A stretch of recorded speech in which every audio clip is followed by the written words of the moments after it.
Hey, guys. Hey. Well, my bad. I already had you on there, Timmy. My bad. Well, I had my cursor on it, and then I went to move, and it clicked. Dude, we ain't even been into the show yet, and he's messing it up. I know. It must be that very long, hard day at work that he just had. Either that or it's the rabbit ears. It's the rabbit ears. Totally. Yeah. These are not cranium my size. It reminds me of the Cadbury commercial with the lion with the bunny ears. Yeah, that's Tim. You're welcome. Wow. So how's everybody doing today? How's your week? Oh, man, it's been a busy week for me. I'm working on a new album that I'm getting ready to release. Right on, man. Yeah. How about you? It's been a busy week as well. You guys know April was in the hospital. So she's home doing well. She's doing good. They put her on blood thinners, and it's kind of odd because normally I am the little looking chihuahua rolled up in blankets because I'm cold. And with her being on blood thinners, now it's her. So, and I'm the one that's complaining it's too hot, which is odd because, yeah, but or not. Yeah, that doesn't happen. Yeah, so not too bad. But before we do anything, I have to wish. Monday is my mom's birthday. She'll be 71, so I have to wish my mom a happy early birthday. So happy birthday, Mom! Birthday. I have a birthday announcement as well. Tomorrow is my dad's birthday. Well, happy birthday, very Mom awesome. and Dad. Yeah, happy birthday, Mom and Dad. 80? Yeah, 80. That is awesome. Yeah. So he will officially be twice as old as I am. Man, I feel 96, so You look nice. Right. I'm getting burned from him. Normally I expect it from Scott, not him. Yeah, well, you got a new one. Touche. Wow. So any announcements from you guys? I just want to wish everybody a happy Easter coming up this Sunday. Happy Easter. Happy Easter. No, just looking forward to the end of the month, dude. I'm stoked. Waverly Hills. Yes. Yeah. I'm watching you. You've already warned me. I'm watching you. Dude, I already, and my other little friend, Holly, my sister. Yes, we've already talked. Boogie, boogie, boogie. Boogie, boogie, boogie. That's all right. So somebody's going to get a very bad case of gotcha, right? Right. Yeah. Okay. Well, tonight this episode is going to be a very special episode that is close to all of us. Yep. Absolutely. Yeah. I cannot wait to get into this thing. So obviously we're going to be talking about autism. Yep. Oh, hey, Mama. Happy birthday to your son. Sorry. Her son's birthday's tomorrow, too. Oh, nice. So Happy let's do that birthday. in before we got too far down the road. Wow. So I'm going to bring in our guests one at a time. So the first guest, he has been on this show. Okay, yeah, Mason. Sorry, He's Mason. right here. Let's start with him. So that's our first guest. That's Tim and Crystal's son. Mm-hmm. And at what capacity are you coming in today, Mason? Oh, what do you mean? Your He's purpose. autism. He's on the autism spectrum. Yes. So our next guest, he's also on the autism spectrum, and he has been a guest and a guest host on this show 1,000 times by now. In fact, on one show, I still feel bad about this. I ended up leaving him alone on this show because of my Wi-Fi. I'm sure you all remember that. So please welcome Mr. Nick Mulae. Hey, everybody. How you doing, Nick? What's up, Nick? Doing great. How about you guys? Good. Pretty good. He's got such a baby face. Yeah, I still have that. Me too. And where are these famous backgrounds that you're the master of? What happened? Where are you at? So As like, yeah, unfortunately, I don't have it with me. We actually have I haven't made this a full announcement yet, but my dad, he bought a second house.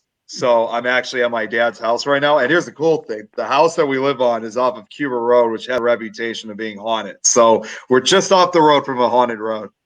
Ooh. So we're gonna visit that's you, awesome. Nick. yeah, that's right. So what you're seeing, like I said, what you're seeing behind me is not a green screen. This is the actual background, as you can see, of this house.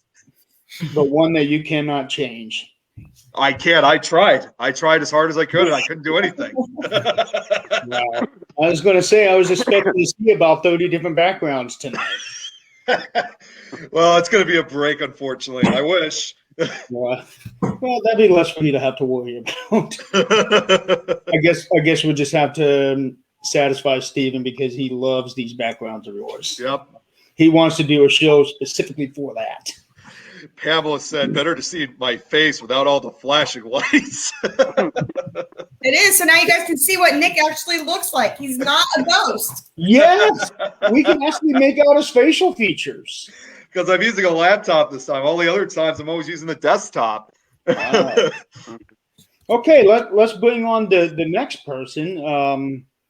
He is a parent of a child that's got autism. Let's bring out Mr. Howard Pitre. Bam. Bam!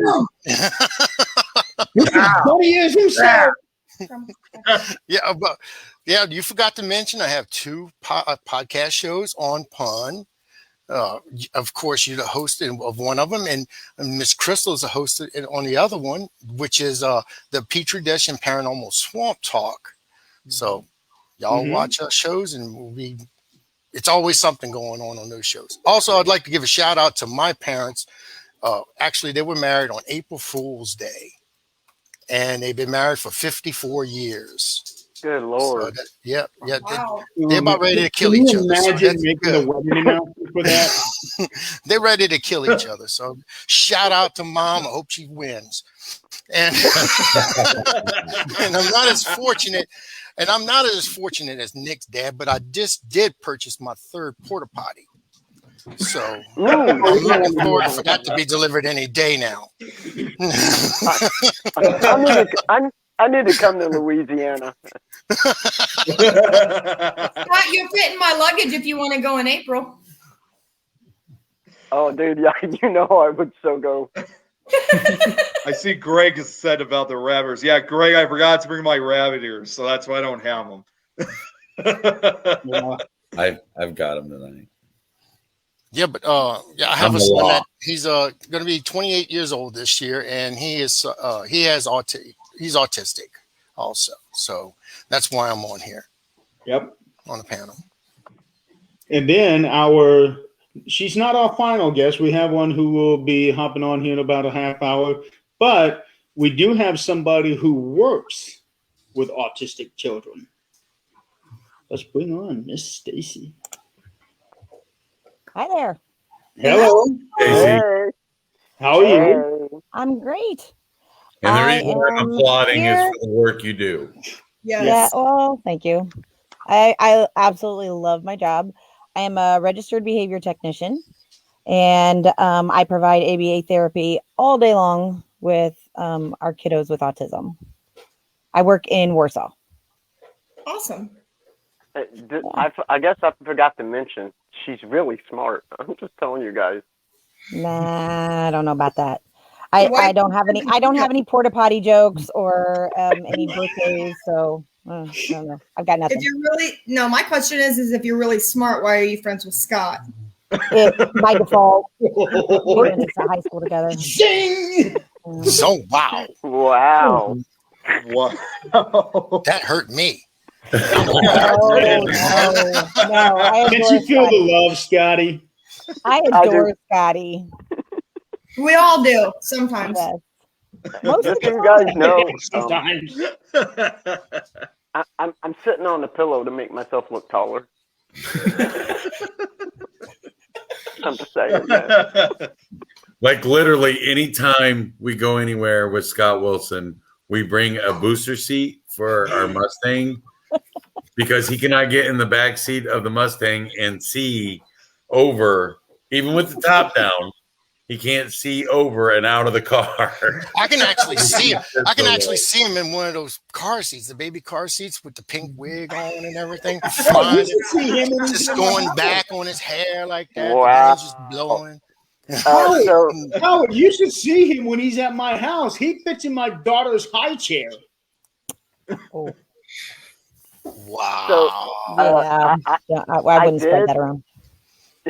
I did buy me something for because I got a Yukon this week, and I kind of bought me like a butt pad, like 3 inches thick, that I'm sitting on to make myself look taller. And that's not a lie. I will go grab it and show you if you want to see. Yeah. But I look really tall when I drive. How big did you make the wood blocks to tie to your shoes? I think he's got pedals, man. He's got like some pipes on that thing. And he's just pushing. No, I wear high heels.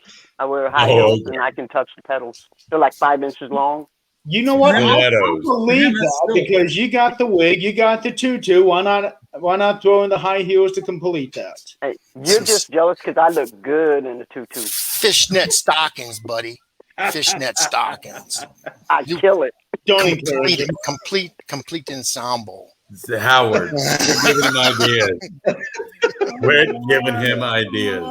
Get you one of them little Barbie cars and drive up and down the street. Make you just go up and down. Dude, and I can sing. That's right. That's right. I'm a Barbie girl. That's in right. a Barbie Oh, God. world. Yeah, boy. Hi, welcome to the 13th Dimension. We just took a hard left. We did. Yeah. Well, you know what? That's the joy of this show. You never know what's going to happen. True. Very true. And if you don't laugh on this show, there's problems. That means we're not doing our job. Yeah. That is exactly right. Just a different kind of malfunction that You mean like tonight, guys. You mean like a 6'3", 240-pound man wearing bunny ears? Yeah. Ooh, look at Nick. There you go, Jeremy. I think I Nick discovered got his He's back. trying to change his background, but it's not working out. So Yeah, it's not going so good. I'm gonna try this next. If this doesn't work, I give up. nope. Oh, jeez. Okay, that was that work. Whoa. Go back. We had just your shirt. He looks like a shadow Man, you person. look different, Nick. I don't even have the head. Wait a minute. Let me see if I. Oh my god. Wow. Okay, that's freaky. Yeah, you look completely different. Okay. All right. Well, it's obvious it's not working tonight, so I'm just gonna turn it off. Hey. That might be best. Let the world see the real face of Nick Mulae for once, Nick. Yes. Yeah, and instead of that white, pasty, ghostly. Half the time, I can't even tell it's actually you. I only hear your voice. All I see is the black background with the Community Forever. Then Sometimes you see his eyes. You're wearing, and then it's just white face. Yeah, well, like Howard said, sometimes you see my eyes, but then you can't see like my mouth or even my nose. It's like, No, we do see your mouth when you start laughing, so we can actually. You look like the that cat from Alice in Wonderland. oh my god. Cheshire cat. Yes, Okay, let's get back on track here, guys. we need to get back on track. Yes. Okay, so Stacey, I'm curious. I want to know what kind of work do you do with autism, and what kind of work do you do with autistic kids? I am an AB. Well, I provide ABA therapy for kiddos with autism. So I am a registered behavior technician. Prior to that, I was a teacher for 17 years. So I've kind of taken a slight detour, but not too much. And because I'm still teaching just in a different way. And we record data, and with all those data points and everything, we can show the progress that we're making. We can show how much they're learning. And we're not out to, we have a lot of people that say, ABA therapy, I've even been told it's abusive.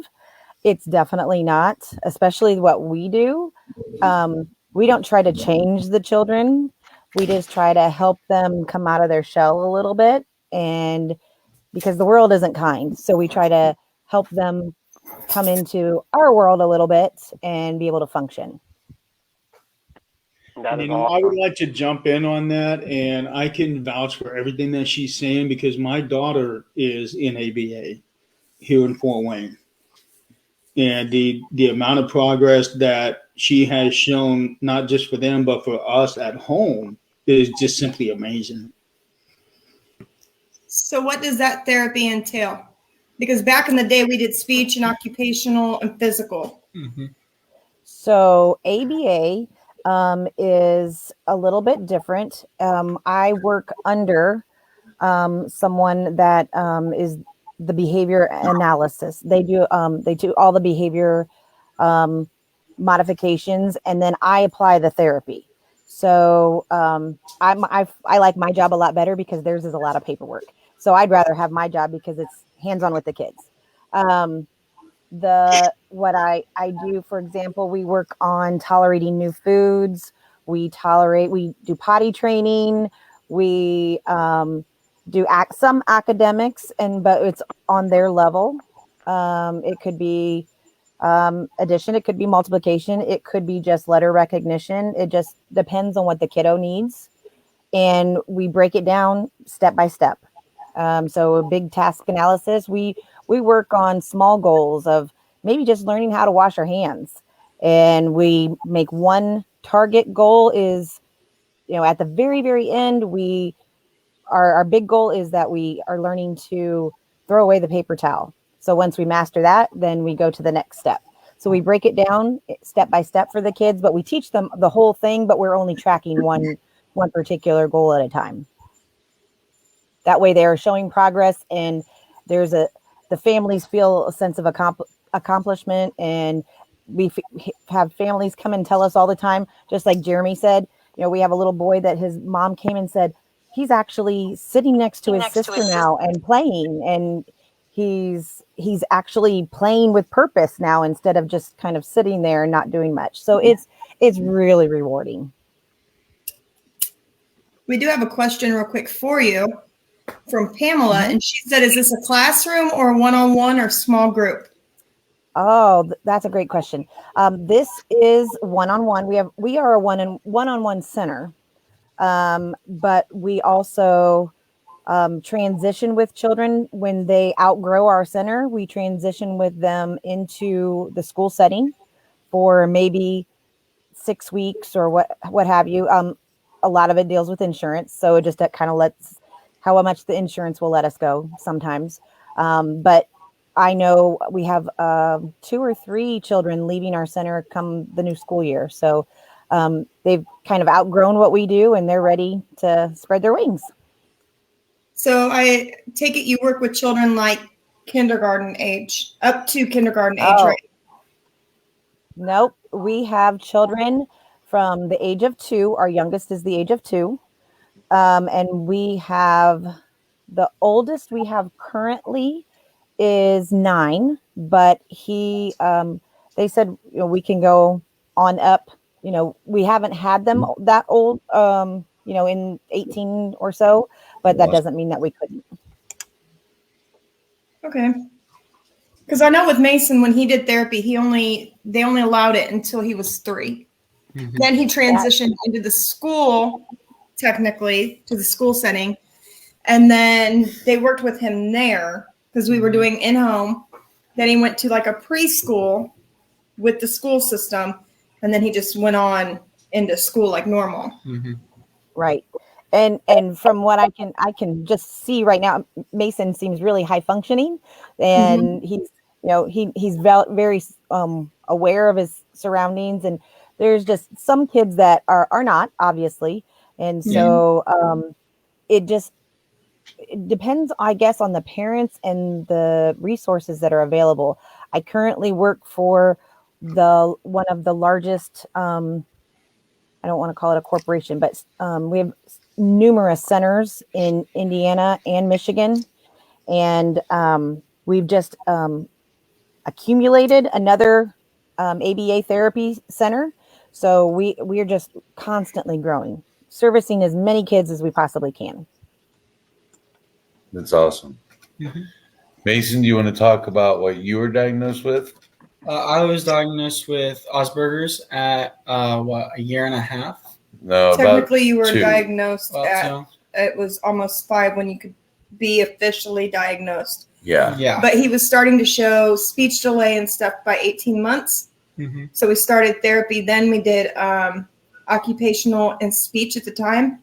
In home. In home, twice a week.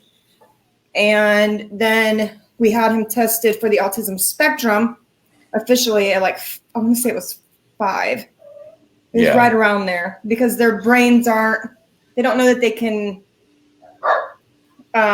medically classify them, at least back then. Yeah. I know it's come a long, long, long, long way. And from there, then we did, like I said, the school.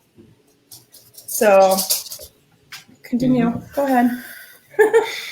What do you want me to continue with? That's the question.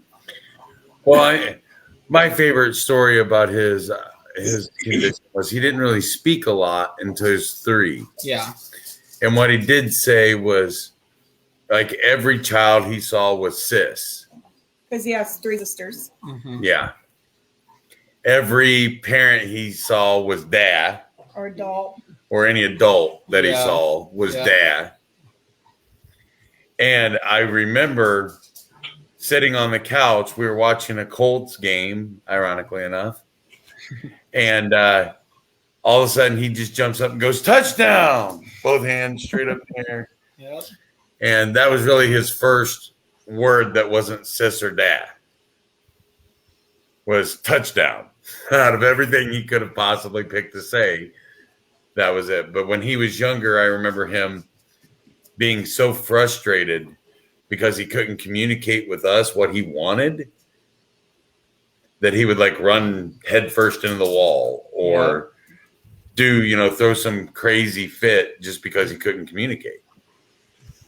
We started with sign language, so that has carried over. We still remember some of it, but we used a sign first, and then he could put words with what he could. So he could still communicate, but then once he picked up the verbal, the sign kind of dropped off. And now my daughter takes sign language. I don't know how that all. Just That full, whole circle. Full circle. And I just want to say, just, meeting Mason and being over and hanging out, he's an amazing young man as well. So, and I never knew that, but dude, you're amazing. I love being able to talk to you, and blow each other crap like we do. And I just want to say that, man. Thank you, Scotty. And I personally, and maybe you can attest to this, Stacey, and I know it doesn't work for everybody because everybody's different. But I think if you wouldn't have gotten the therapy when he did, he wouldn't have the functions he has now. I think the earlier you get the help, the better they are. Yeah, because when I met him, unless you guys had said something, I never would have guessed he was autistic at all. Mm-hmm. He still has quirks that I noticed that have to do with his autism. Because when I found out he had it, it was still kind of in the newer stages. We're talking 2004, 2005, 2006. More on 2006. So it was still kind of new, and I read anything and everything I could get my hands on. And I can still pick up things that he's very, I don't want to use this term, but I would say OCD about things. Some things. Don't change his routine. Don't change his room. Don't change his space. It's his space. Yeah, to say the least. Don't change it. It's why when he told us he wanted to go into the military after high school, I was like, dude, as routine as you are, you're going to fit in the military like a round peg in a round hole. Because he straight up he likes a set routine, and he likes to be in that routine, and the military definitely provides that. So, That's and awesome. he's brilliant in math. That'll really come in handy in the military. Yeah. Yeah, it's good you're brilliant in math because I think my kids need a tutor. I'm just saying.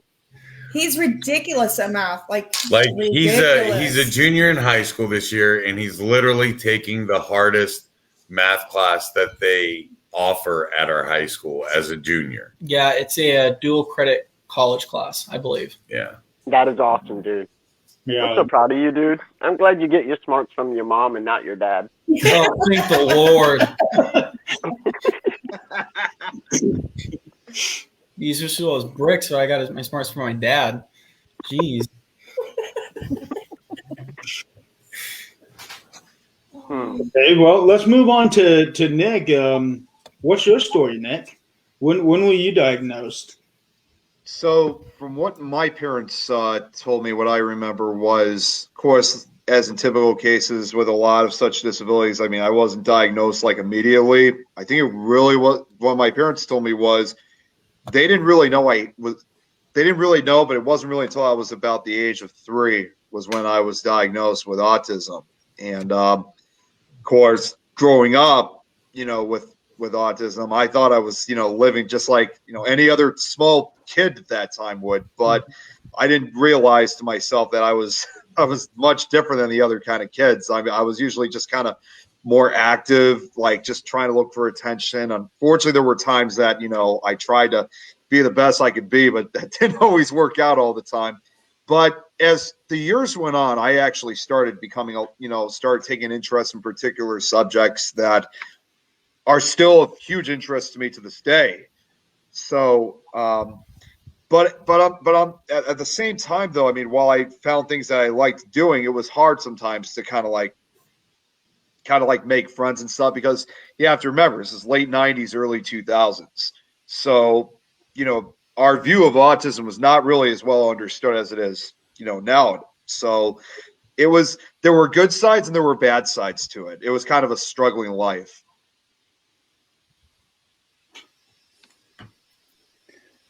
So how are things for you now? Because you have a job. Yep. So how does that all work out for you? Well, now things are a lot better than what it was. I mean, I still have some of the struggles today, but most of what I had before is completely behind me. I've got a job. Of course, I'm on here with you guys. I got plenty of friends. I've been very active in the paranormal. And of course, I've been doing audio books lately. So the list goes on of what accomplishments I've been able to make. So I'm definitely very proud of it. And you should be. Yeah, absolutely. And good investigator. Yeah. And your intellectual level on the paranormal, not just paranormal, but like the folklore and the urban legends that we've talked about, dude, it is off the chart. Like I just talking to you, dude, I'm like, holy cow, like this dude is like, he's like an Albert Einstein when it comes to this stuff, dude. I was in awe. I'm like, good God, I am so stupid. I'm like, dude, I just can't compete with that. In which I can't compete with a lot of people because I'm short and ugly and but hey, you do your thing, But no, dude, you're absolutely amazing, and your knowledge is unparalleled to most people. Scott, you sure, but you're not ugly, man. I'll tell you one thing, man. I used to go to the club with Mr. Scotty Wilson. That boy's got some dance moves. Don't let him get you wrong now. Don't be giving out my secret. Scott, I got a smart question to ask you, Scott. Where's your chicken nuggets for tonight? Okay, so me being me, I had them for lunch today. Sorry, guys. You know what? Wait, hold on. Now that I think about it. We do have somebody in the comments I do want to throw up, guys. So Paula Burke says, my son has Asperger's syndrome. It took me 7 years to have him diagnosed, which I understand it's a fight to get your kids tested and taken care of. We run Seekers of the Souls Paranormal. Secret of Souls Paranormal. Thank you. UK. Group in the UK. He is very in tune with spirits, and he is also very passionate about anything paranormal. He works full time. He does struggle in large crowds, and he seems to thrive when he is investigating. That's awesome. It is awesome. Definitely awesome. Keep encouraging him. Yes, He will do very well. What you got there, Scott? I got my nuggies. Oh, turn it. There you go. We got to show the Wendy's logo. Yeah. Yep. Because here at the 13th Dimension, we bow to no corporate sponsors. Nope. I almost got a Slim Jim. That would have been a sponsor. And folks, just so that you know, Tim and I did not practice that, nor did we plan this. No, they're just in sync now. We've been around each other so much the last 7 months, Roughly. that now we like finish each other's sentences. It's sad. It really is. It's very sad. I'm spending way too much time with you guys. Right? Pamela did have another question for Stacey or anyone. Is autism new or newly discovered, or was it called or considered by another name or label 20 to 30 plus years ago? Well, I think they just labeled it. I don't know the answer to that. Yeah, but I would almost guarantee that it's not just something that's brand new. I would imagine that this was one of the things that people would be put away in those asylums for, because they wouldn't talk, or they'd sit and they'd rock back and forth, or they'd flap their hands all day long. I mean, there's so many numerous idiosyncrasies that go along with people with autism that I would assume that it's been around a long time. It's just really, we've been made aware of it more, and we've learned to accept it more. I think as the years have gone on, the spectrum has grown. I think autism has been around since, I think the first diagnosis of it was around the 1930s. Yeah. But I think the spectrum of it has grown here recently to where more and more and more things are being labeled under that umbrella, because the science is catching up to what these conditions actually are, and being able to identify it now, as opposed to, like you said, 100 years ago. We actually have a famous house that's here in Huntington. Ronald Reagan made a movie about it, and it's called the girl. I think it's called The Boy in the Window or The Girl in the Window. One of the two. And it's about a child who was mentally handicapped that they kept locked in the attic. And there's a little attic window in this old Victorian home. It's on Byron Street, Scott. And it's an old Victorian home, and it's got this little window at the top, and people would walk by on the sidewalks and see this little child staring out. I know exactly what house you're talking about. Yeah. Yeah, there was a movie made about it starring Ronald Reagan. See, that I didn't know. I didn't know about this one. I'll have to check Yeah, out. I didn't know anything about that at all. Yeah. Okay. Howard. You can talk now, Howard. I'm being good. And we actually didn't mute him. I know, man. But I have some I have some questions.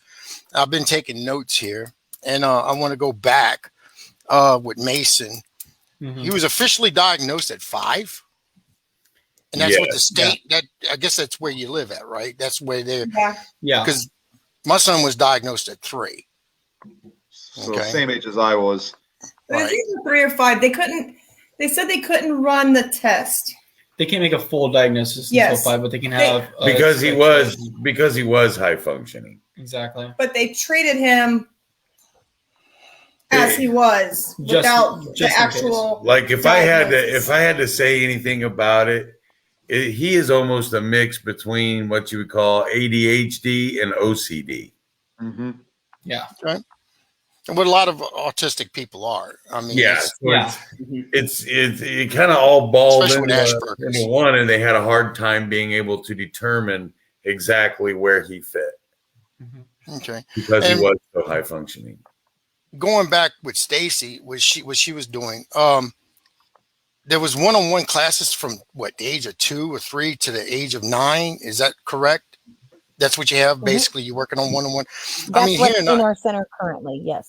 Okay. Down here in Louisiana, we do that from ages 2 to 5. Okay, we do the same thing. But as they go into larger, they actually encourage the children to get into a classroom scene. They want them to get in that scene. That way they could be more sociable. My son, finally, he came out in middle school, and his teacher told me he became like a social butterfly. Once they get into that more of a crowded scene, and they can actually work with the other students. Of course, it was half a day here, they would have smaller classrooms. Say like you're doing it just one-on-one, they would have a small classroom, but they would work with them out of that small classroom one-on-one, but they would still be in a smaller classroom. And then in middle school, they would take them out of that smaller classroom and put them into a larger classroom. Mm-hmm. And what they would do every 6 months, you would sit down and you would actually talk to the teachers and the principal and everyone, and they would call it an IEP session. And these sessions were designed with the parents' input, what the parents would want to see their children do. Okay. And they would also let the parents know this is their progress and things of that nature. Then going back just with Nick, I know stories with Nick. Nick's told us stories about his high school years. And it's rough. I mean, I'm not kidding you not. Middle school is rough. And they would just make fun of these, children that are different, and which is not right. Here in Louisiana, we have, especially at the high school levels, they would have programs. Once they're also doing basically the same thing. They're going into these larger classrooms, and then at the end of the day, they would come back and they would have a little homework and stuff like that for them to do. But they also would have a program where they would take the upperclassmen, which would be the seniors of that class, and they would have like a buddy system. So like for lunch and any time when they had free periods, they would actually work and get, these children who have autistic or any type of mental illnesses, and they would actually work with them so they could be more sociable and they can get out there and learn more things. And then back in the day, there was a question that was asked about, was there another name for it?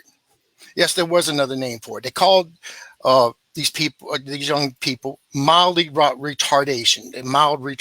They did not have a name for this. Then they finally came out I would say a few years ago, but I'd say about 10 years, maybe 15 years ago, they came out with the autistic term for it, Asperger's. They finally diagnosed it down. Instead of calling these children retarded, they gave it a name finally, and they isolated it. So that's what I know from my studies of it anyway. So if that helps out anybody out there, that's my 2 cents of it so far. Well, and I'll say 30 some years ago, I was an assistant in a special ed classroom, and we had we were in an elementary school. We had children with autism, and I want to point out, I don't say autistic children. I don't say autistic people. I always put the person first and right. their diagnosis second. So if anybody's watching, and please do that, because they're people first. Yes, they are people first. We had children that we would have in the classroom when we put them in the regular classrooms where they can be successful. I was even a one-on-one assistant with a young lady in high school. So, and I would just travel with her from class to class. So I've seen all sides. What we do, actually, the older kids, just so that you're a little, maybe understand it a little bit better, they weren't very successful in the regular ed classrooms. So their parents sought us out and asked us to come and help them and give a little more intensive therapy for behaviors, for just in socialization, just in general. And then then they get ready to go back in. So we don't keep them, we don't keep them away from people or keep them away from their peers by any means. They're with us as long as they can be successful and show gains. And then when they're ready, they head on out to the regular classroom. Yeah. I mean, Cheryl Jones was back 40 plus years ago. When I was in school, they just threw them in small, which is true. They called them special ed classes, LD, learning disability classes, stuff like, and they would just isolate. Because I know that for a fact, because I have a brother that also, he has problems. He has never been diagnosed, but he can do anything that anybody else can do. I mean, he's just a hell of a guy. I mean, that's my brother. So, but later on, like I said, they did do that to the children. They did finally name it. It wasn't that far long ago, though. I mean, from my understanding, it's been only recently where they actually categorized it. We did a show on autism on the Pitre dish, and back then you didn't have as many children that had autism. It was like one in what? Refresh my memory on this, Jeremy. It was like 1 in 1,500 in the 70s. I think that's what it was. And then it was a really low number, and now it's really high. Yeah, it's like 1 in 5, like it's within 40-year span. With a 40-year span like that, it's just astronomically. You're finding more and more children who have autism. Now, I have a theory about this, and I'll push my theory to my dying breath. I think autism is the next step in evolution with people. I think right now we're the ones that soon will be the ones where we're the ones with the problems. If you look at autistic people, they all specialize in one thing. Mason, great with math. I mean, he's dynamite with math. He can take them skills and do something with math.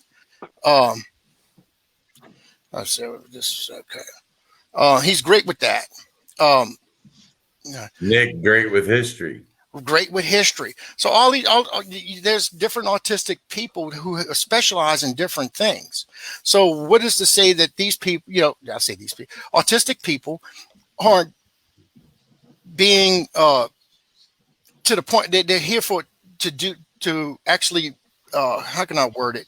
To teach us. Right. I mean, they're going and they're basically genetically being assigned to certain things. And right now, as we're called normal, you go to school, you don't know what the hell you want to do. I mean, you just come out, hell, I'm going to be a rocket scientist, or I'm going to be a janitor. I mean, you don't know, until you finish high school. And you have pretty much idea once you enter high school what you want to do.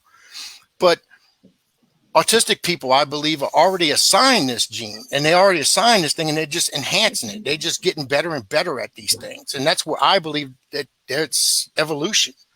He's already gone. Yep. And I agree. It's like when my nephew, Doug, who will be 31, I do believe. It's for the longest time, his dad refused to have him get tested, for autism or whatever. And finally, within the last probably 10 years, he finally took him, and they said, yes, he is autistic. And my nephew is amazing when it comes to music. He loves music. He can hear a song, sit down on his keyboard, and play it. After hearing it just one time, I'm like, dude, like that's absolutely crazy. Like Sound of Silence by Disturbed. That's his favorite song. He knows it word for word, dude. He can play it. And another thing he loves is video games. Like, he'll message me every now and again. Yeah, like Mason. And he'll be like, hi. You know, he don't say hi, Uncle Scott, or hey, Uncle Scott. He'll just say, hey. And I'll be like, hey, Bubby, how are you? And he's like, I'm struggling to get past this stage. And I'm like, I know where this is going. And I'm like, oh, what stage? He's like, I'm playing Candy Crush. I'm on level 527, I think is what he told me a couple of weeks ago. And I'm like, whoa, 527? Dude, I can't get past level 4, man. What are you talking about, 527? You know, like, there's no way. You know, like, I'm like, man, you know, and that is, I love that, you know, I love that about him, you know, because he'd be like, I'll be like, but you're going to get past it. He's like, yeah, I will. And that would be the end of the conversation. You know, he just wanted to let somebody know that, hey, I'm on 527 and I'm going to get past this. I'm like, yeah, you are, dude. I might need your help. Here in our high school, and Scott and Crystal and I all went to the same high school, so they Stacey did too. I'm going. We had and Mason goes there now. Yeah, and so does Scott's kids.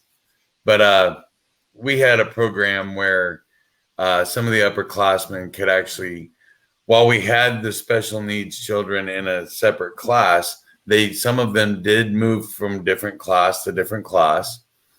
And we had a program where upperclassmen could go and help and learn from them and also help teach them. Yeah, we still have that program nowadays. Yeah, and Stacey. Here I did that.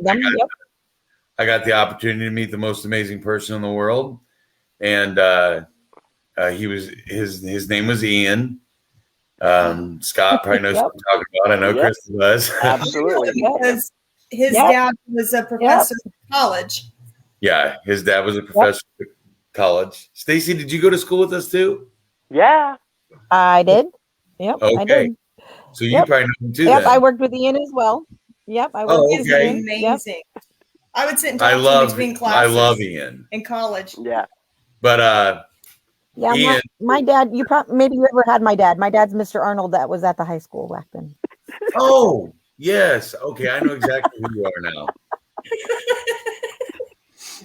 Small world. It is a small world. Now you're changing your thoughts on that, right, Tim? It's like, oh yeah, I know her. I remember. Ian changed my entire life. He really did. And I still to this day, I love that kid. Every time I see him, I say hi. Every time I say hi to him and he recognizes who I am, he goes crazy. But I know he when they had him tested finally, his IQ was like off the charts. Mm-hmm. I mean, I want to say it was over 200. I want to clear up a misconception there. Not every child with autism is through the roof like a savant. Yeah. They're not.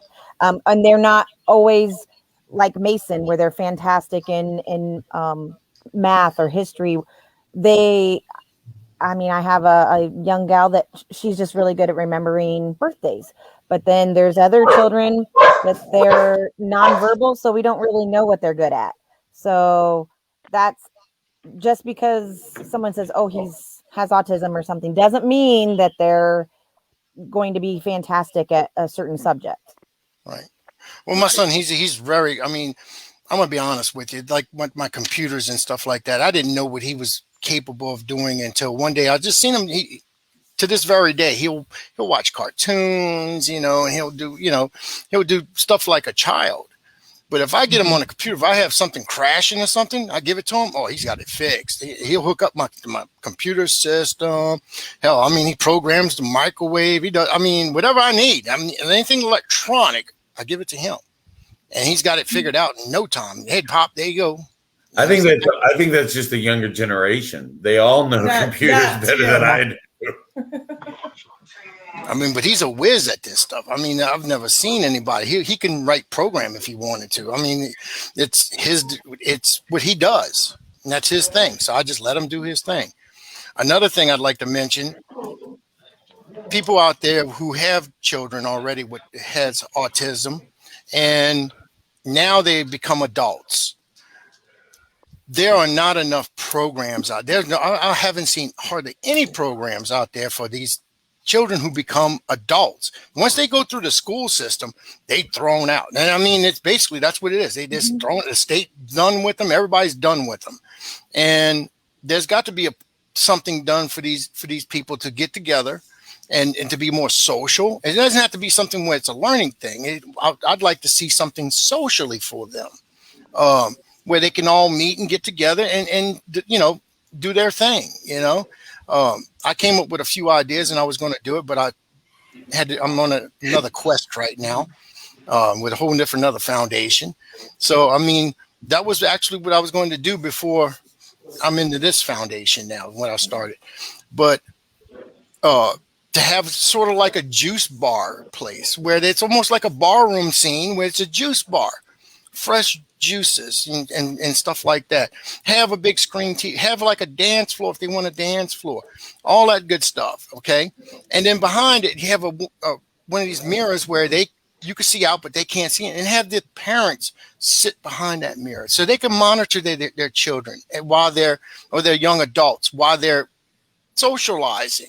Something happens, then they can take charge of that situation, as in they need something or they, you know, whatever the crisis might be. I don't think there would be a crisis, but it gives them a chance to be more social and get together and do things together.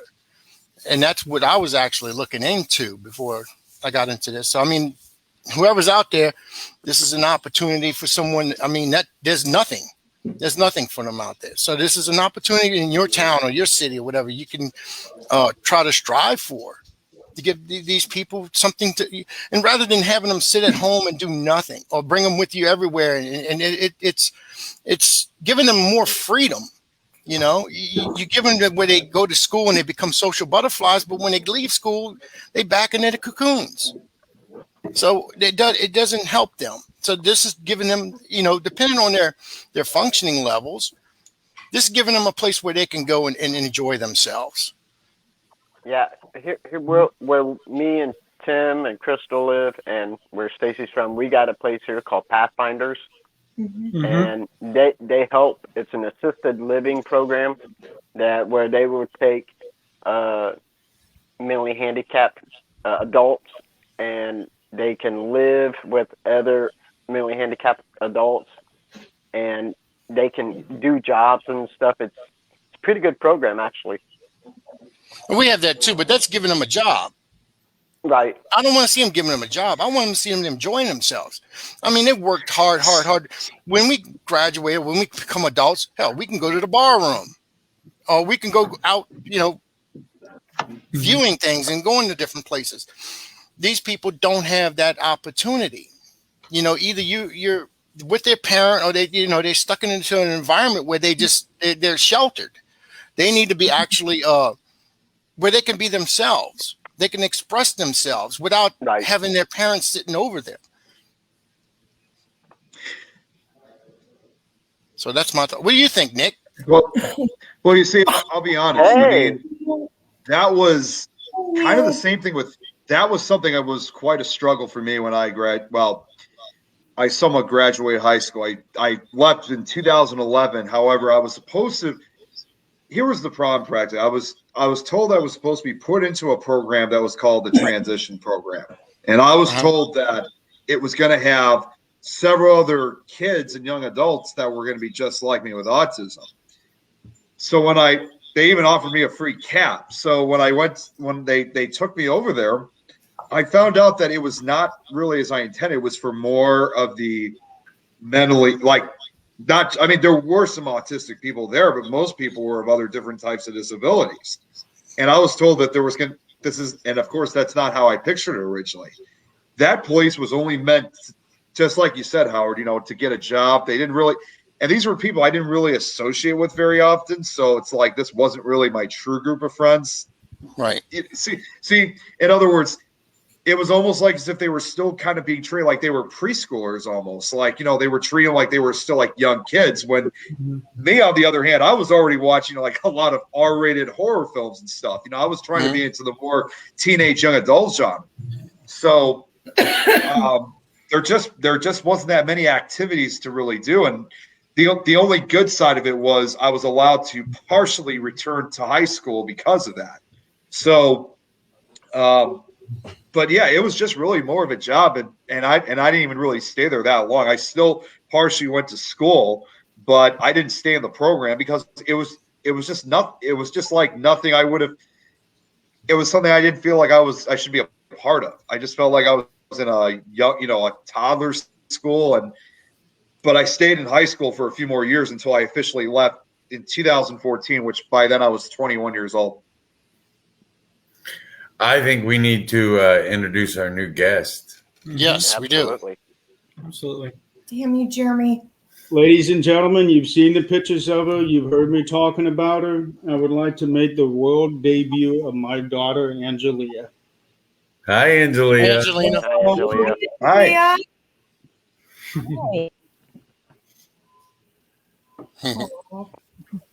She loves her daddy. I know that. She does.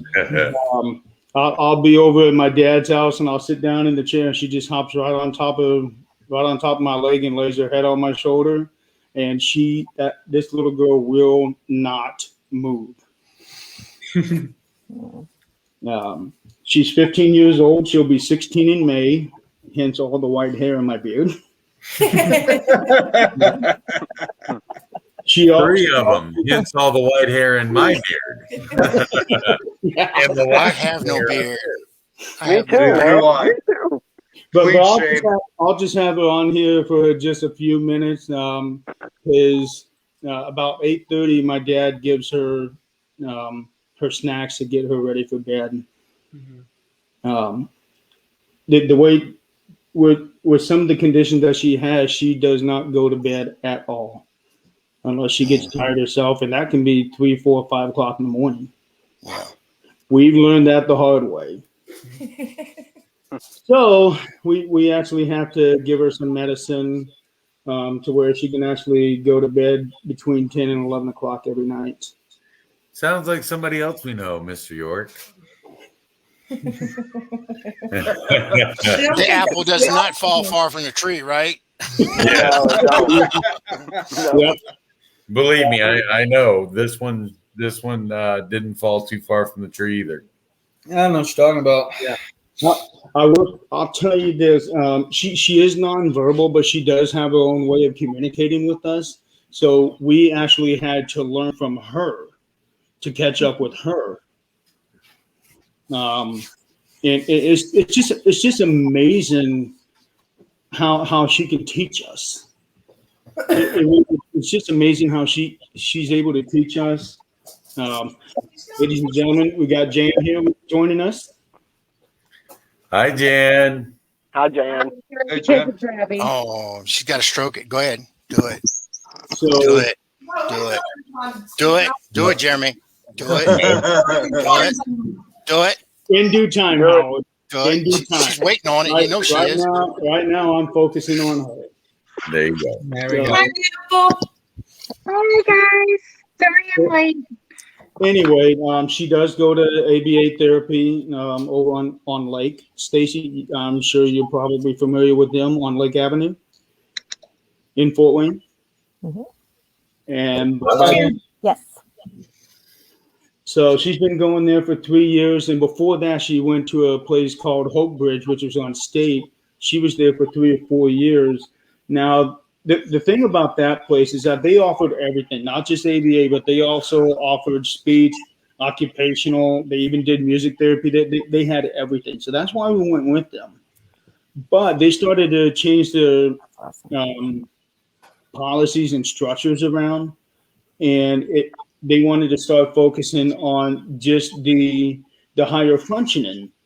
Like Nick and Mason would have been perfect for what they were starting to focus on. And with her, they started telling us that we cannot teach her anything. She's not retaining anything that we teach her. and she's testing very low. So I actually had a meeting with these people, and they're telling me that she's not retaining anything. I tell them, well, she's showing everything at home of what you guys are teaching her. See, well, that doesn't count. It only counts here. And I'm like, no, it does count.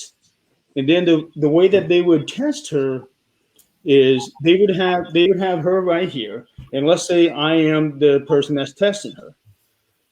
We put a therapist in between us, and I give her a command. And if she followed that command, she passed. If she didn't, she fails.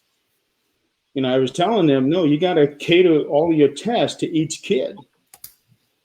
But they didn't want to do it that way. So we ended up pulling her out and took it to ABA. And ever since then, it's just been phenomenal. And right now, she's looking at everything in this house, in this room. There's a statement on here. Can y'all pull it up? It's from Paula Burke, and she's talking about in the UK. And that, to me, I mean, you could see how different countries are actually doing different things. And I'm working on it. Wow. There you go. There you got it. There it goes.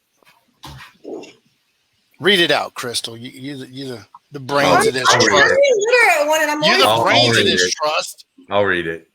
Here in the UK, I never really had any help for my son during school age or when he has become an adult. I have coped and guided him by myself as I am a single mom. It has been very hard, but it's been more rewarding watching my son grow into an amazing young man. He still lives with me, and we have an amazing relationship. My son is 100% capable of living on his own. All I do is guide him to be the best person he can be. That is freaking awesome. It is awesome. But the thing I got from it is that she got no help from the school age part. You know, she had to do it all on her own. And that is sad. Yeah. That's one thing that I've had against public school, because when she was in public school, they basically had her strapped to a chair almost all day long. Yeah. Oh my gosh. You know, I don't know about you guys, but I say that is completely unacceptable. That's torture. Yeah. That is torture. Oh my God. That's just torturing her. Yeah. So we pulled her out and put her into ABA, and it's been the best thing that's ever happened to her. I have told everybody that I will never, ever put her back in public school. I have a question, Jeremy. Is she wearing her thing shirt that I made? That's great. That is awesome. Yeah. For those who don't know, Tim and Crystal actually gifted that to her for her birthday last year. Yeah, it's awesome. Yeah. So she's a Things member with all the rest of us. Yeah. Mm-hmm. She probably captured more stuff than all y'all. Tell you what, while she's been growing up, when I'm feeding her or playing with her or whatever, sometimes she'll look off, just stare in a corner, and then she'll start smiling and maybe put out maybe have a little giggle. And I swear that I think she's seeing my mom sometimes. She might be. Possibility. Yeah, because my mom passed away in February of 2008. She was born in May of 2004. I'm sorry, 2005. So she was very young, but my mom just loved on her like she was her own daughter. And sometimes I feel like she is watching over her, and Angelia can see her. She probably is. Yeah. And you got to think, we as normal humans only use a very, very, very small percentage of our brain. And with her not being verbal, she can't tell you everything she can see. Right. And she might be able to see paranormal stuff more. Maybe her mind is more open in that aspect. Absolutely. I believe that. I think you are completely right. I keep trying to unmute Jan's mic. Yeah, her mic is mute. Yeah. Kids. There we go. She's probably trying to keep it quiet. It's Jan. I just wanted to bring her over here for a few minutes to be on the show. I knew Tim, Crystal, Scott, I knew you guys would absolutely loved it, and Absolutely. I did not want to tell you guys at all. I just wanted to bring her on as a surprise, and just seeing the looks on your faces. Yeah, I left you a message. You can read it later. Yeah, I already saw that message. Yeah, That's you an about awesome surprise, Jeremy. Awesome You about surprise. made me cry. Yes. Don't do that. Yeah, but I wanted to debut her to the world because all of you guys have heard me talking about her. I put out a few pictures of her, but nobody's ever actually seen her on video. And I thought that, April is Autism Awareness Month. We're doing an autism show. How can I not bring her on the show? Jeremy, at the end of the day, she's your daughter. Yeah. That's all that matters. She's your daughter. Mm-hmm. Does she like Wendy's too? She likes Slim Jims. I've never tried a Slim Jim with her.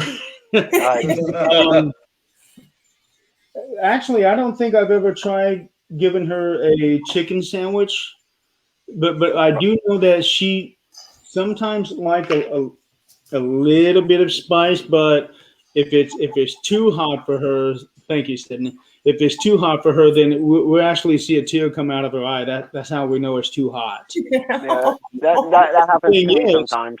Of course it is. But the thing is, she'll eat anything.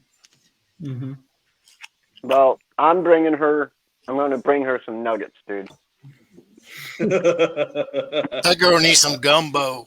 That's what she needs. She needs some gumbo. I need some gumbo. Well, we'll take pictures when Tim and Crystal's down here. We'll take pictures when we're eating the gumbo. Yeah. Oh, Let's go. Right. that's dirty. Like tears in her eyes. Can you say hi to everybody?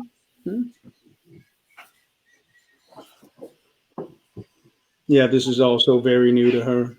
Yeah. So I'm gonna go ahead and step back out and take her back to my dad.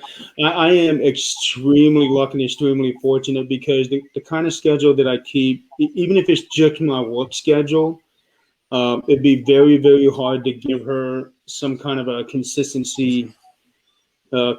life, so that she lives with my dad, and he lives right across the street from me. And he's retired, so he's able to give her that consistency that she needs, that routine that she needs. No.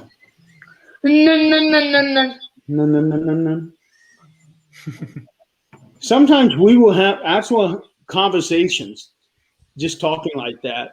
I pick her up from ABA, and she'll go no to me, and I'll do the same thing to her, and she'll wait until I stop, and then she'll do it again and wait for me to respond back. It would just go back and forth like that. Wow.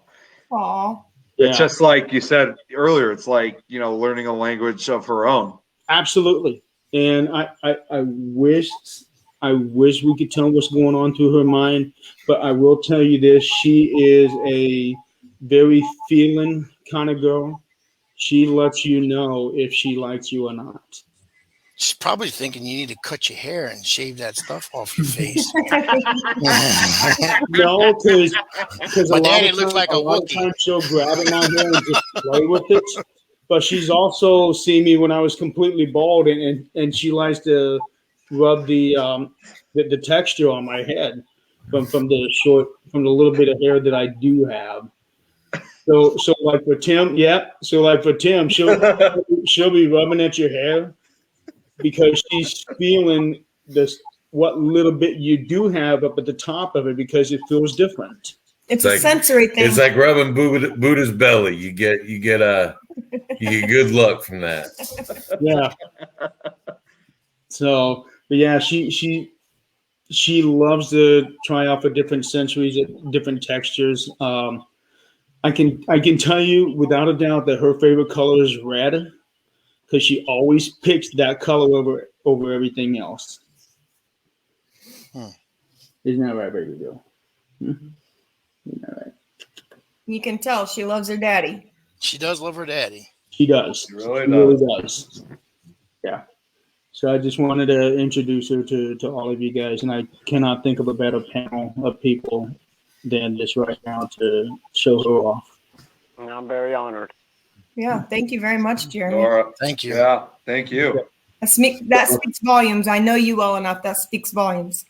Yeah, all you guys know that I am an extremely private person. I don't really talk a whole lot about certain things, but sometimes you just gotta put something out there.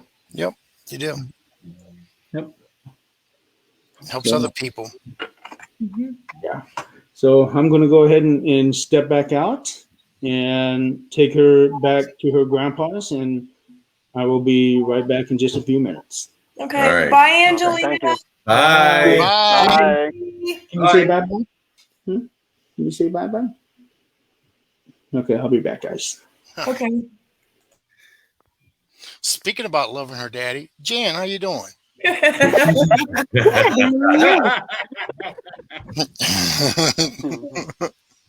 Howard's swinging for the fences. I'll swing better. Wow. And it's a home run. As Jeremy stole the show, we'll introduce. This is Jan. She's another one of our pun executives. My recently found 4 a.m. friend, or till 8 o'clock in the morning, whichever, or Yeah. My insomnia buddy. Yeah, buddy. And so you want to tell us some of your experience, and please don't make me cry too. I started off working with children with disabilities at a young age. My aunt was one of the only certified special education teachers for a lot of mental disabilities that were rare that were coming across. So I'd spend some of my summers doing that with her. And when I became an adult, I ended up working for a company. We took young adults and you teach them their ADLs. You teach them how to live on their own. You teach them how to take their meds. You help them get a job. You help them finish off high school, and I worked with an individual. One had Down syndrome, or has, and the other one has autism. And you're right, we don't define them by their disabilities, but I can't say their names because I signed that little HIPAA form. Right. But my guy with autism was really interesting. He was very nonverbal, and by the time that I got done working with him for after a year, we got a new PEC book and everything else. I had learned a lot of patience, and he had learned a lot of words. And during this time point, I happened to be getting my second oldest tested for autism. And kind of like with Mason, I was listening earlier, we're not going to give a firm diagnosis until he's in school. We don't know exactly what's going on. Mm-hmm. It wasn't until Pat was probably about 11 or 12 that he was diagnosed with a special type of autism. Only 1 in a million or 1 in 10 million kids have it. And it's where he's high functioning, but the social aspect is a complete and utter mystery. Is that what I want to say? He doesn't understand. So he didn't understand social cues, and he didn't understand gestures, facial expressions, and he knew what emotions were. He just didn't understand them. So his middle school years were kind of rough, and well, we don't know how his high school years would have been. Tomorrow, I'd like to actually do a shout out to him. He would have been 18 tomorrow. We're celebrating Adelina's birthday in honor of him tomorrow. When he was diagnosed, and even still now, they don't know anything about it. All they can tell you is that, most of these individuals that have his type of autism, which is called nonverbal learning disorder, which he's verbal. I have to explain that to people. He can talk just like you and I, just the understandings. The computer process, his brain was a computer. He processed everything like a computer. So if it had emotion or or anything social, he just tossed it out and he just didn't understand it, but he'd get hung up on it. And they say that they don't make it past the age of like 20, 25. Most of the people that have this type of autism, just due to the fact that we don't understand it at all. And we don't know how to communicate with that side of the spectrum, if that's what I want to say correctly. How do you teach somebody social? You know, they're perfectly fine everywhere else, but their function in their brains just clogged up with that social aspect and that emotion, and it leads to a lot of isolation. But I also have a 15-year-old who we're not going to diagnose, because I'm not going to put a diagnosis on it, but I'm pretty sure he has Asperger's. He's very much like Pat with the emotion end. He's very black or white. There's nothing in between. The way he processes and looks at the world reminds me a lot of the young adults that I worked with, and young children, and of course Pat. Is that good, Crystal? I didn't talk about anything else that didn't make you cry. I know when you told me this story, it did make me cry. Yeah. Talk about it. It's just, I need to go get some tissues or step out of the room. I know the story. It's a beautiful story. It is a beautiful story. It's a beautiful story. Don't get me wrong. It's hard. You know, I guess I sit on the different aspect end of the mental health realm when it comes to autism and isolation, you know, losing a son to it. And I can say I lost him to it because it was his brain process that didn't allow him to move further on in life, to a point. It sucks.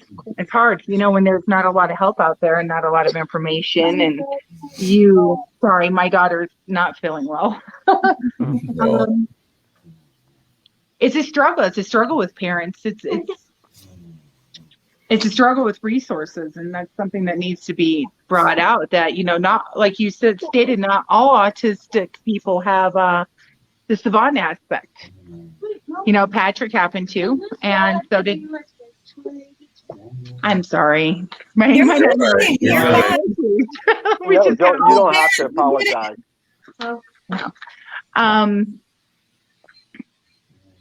I don't even know where I was going. Different resources. The resources. There's limited resources. There's limited knowledge. At the time that he was committing suicide, he committed suicide. We had looked at putting him into a specialized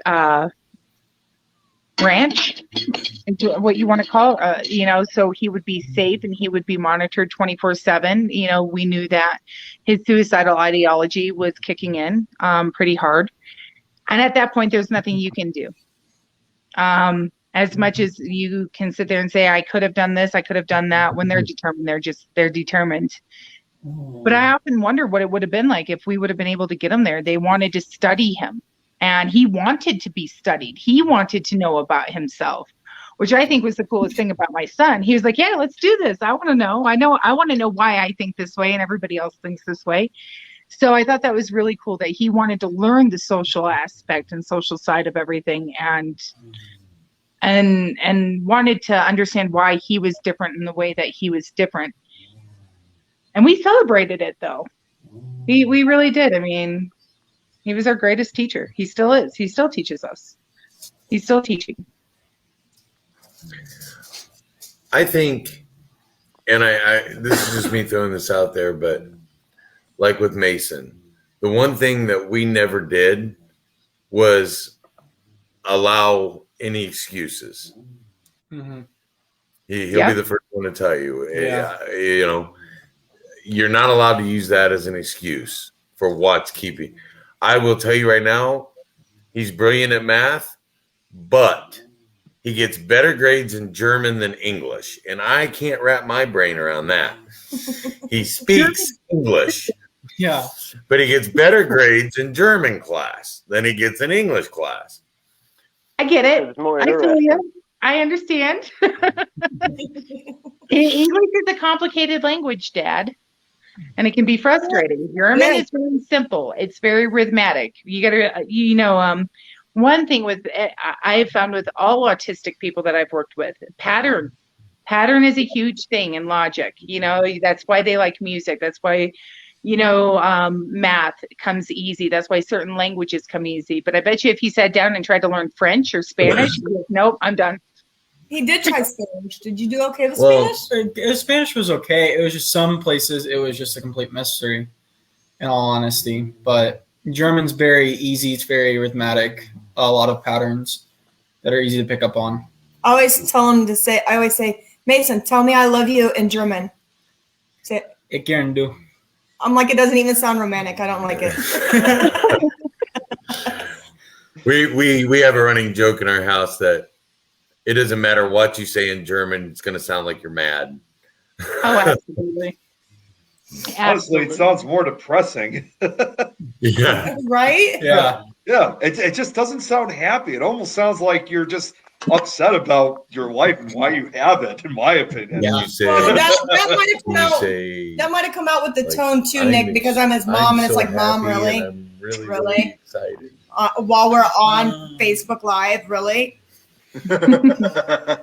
So Yeah, I've heard him actually say that. Go ahead, Scott. I felt it. I take it none of you guys have ever listened to Rammstein. I'm just. I have. And it sounds like I'm shouting at you. Very angry. I'm just saying. My German teacher. My kind of music. But with Mason, when I say we never allowed any excuses, I have a brother who had 5 or 6 different learning disabilities growing up. And for him, it was always an excuse. I can't do this because I have learning disabilities. And he used it as an excuse, and he kind of grew up to use excuses to cover everything. So when it came to him, I was like, look, this is not an excuse. This doesn't excuse you from anything in life.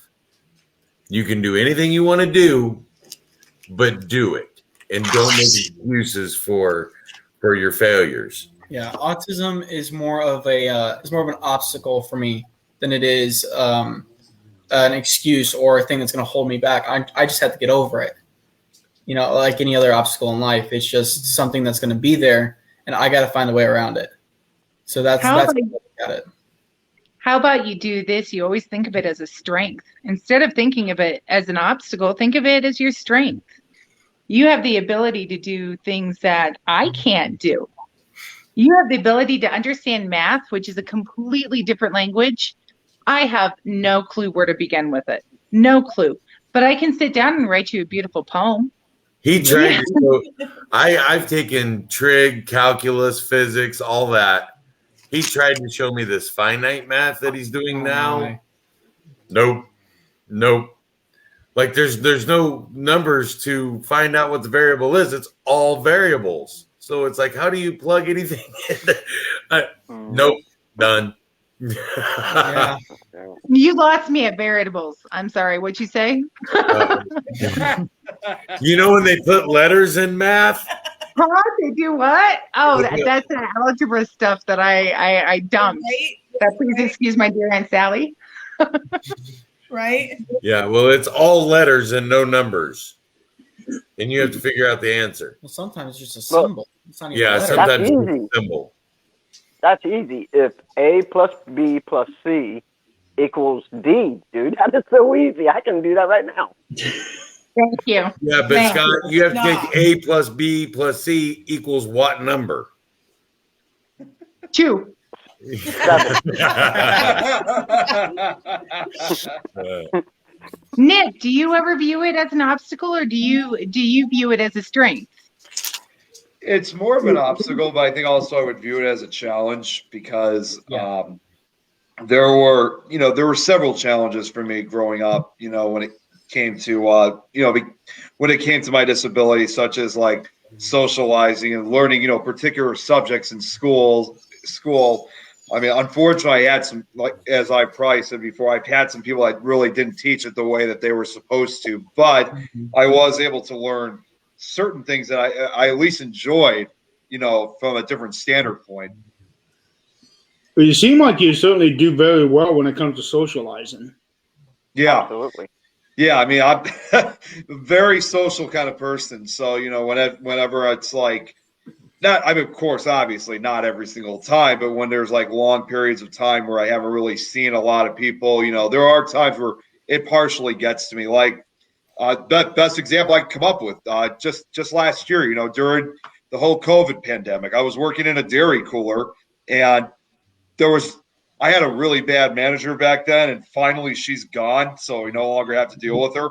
But she always kept me isolated in the dairy cooler while she had all the other employees, which many of them were like, I would say late teens up to about my age, so late teens to late 20s, and they'd be standing out working, wherever they were, sometimes in pairs, with them chatting and stuff, and here I am in the back, and it just got me very kind of depressed and upset that here they are chatting and I'm stuck here.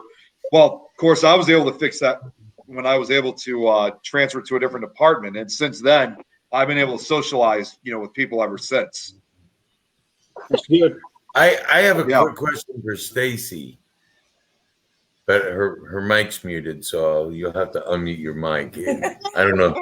Let me see. Is it something we did, or is that her on her end? It's fair. Yeah, I was going to say, what was that? Okay, there she is. No. Oh, well, now I think I did it. Oh, There we go. Okay. Everybody hands off the screens. Yeah. Yep. You can hear me now. So, Okay. Stacey, we heard about Jan's son having issues in junior high age. Nick had a lot of issues in junior high age. He had a lot of issues in junior high age.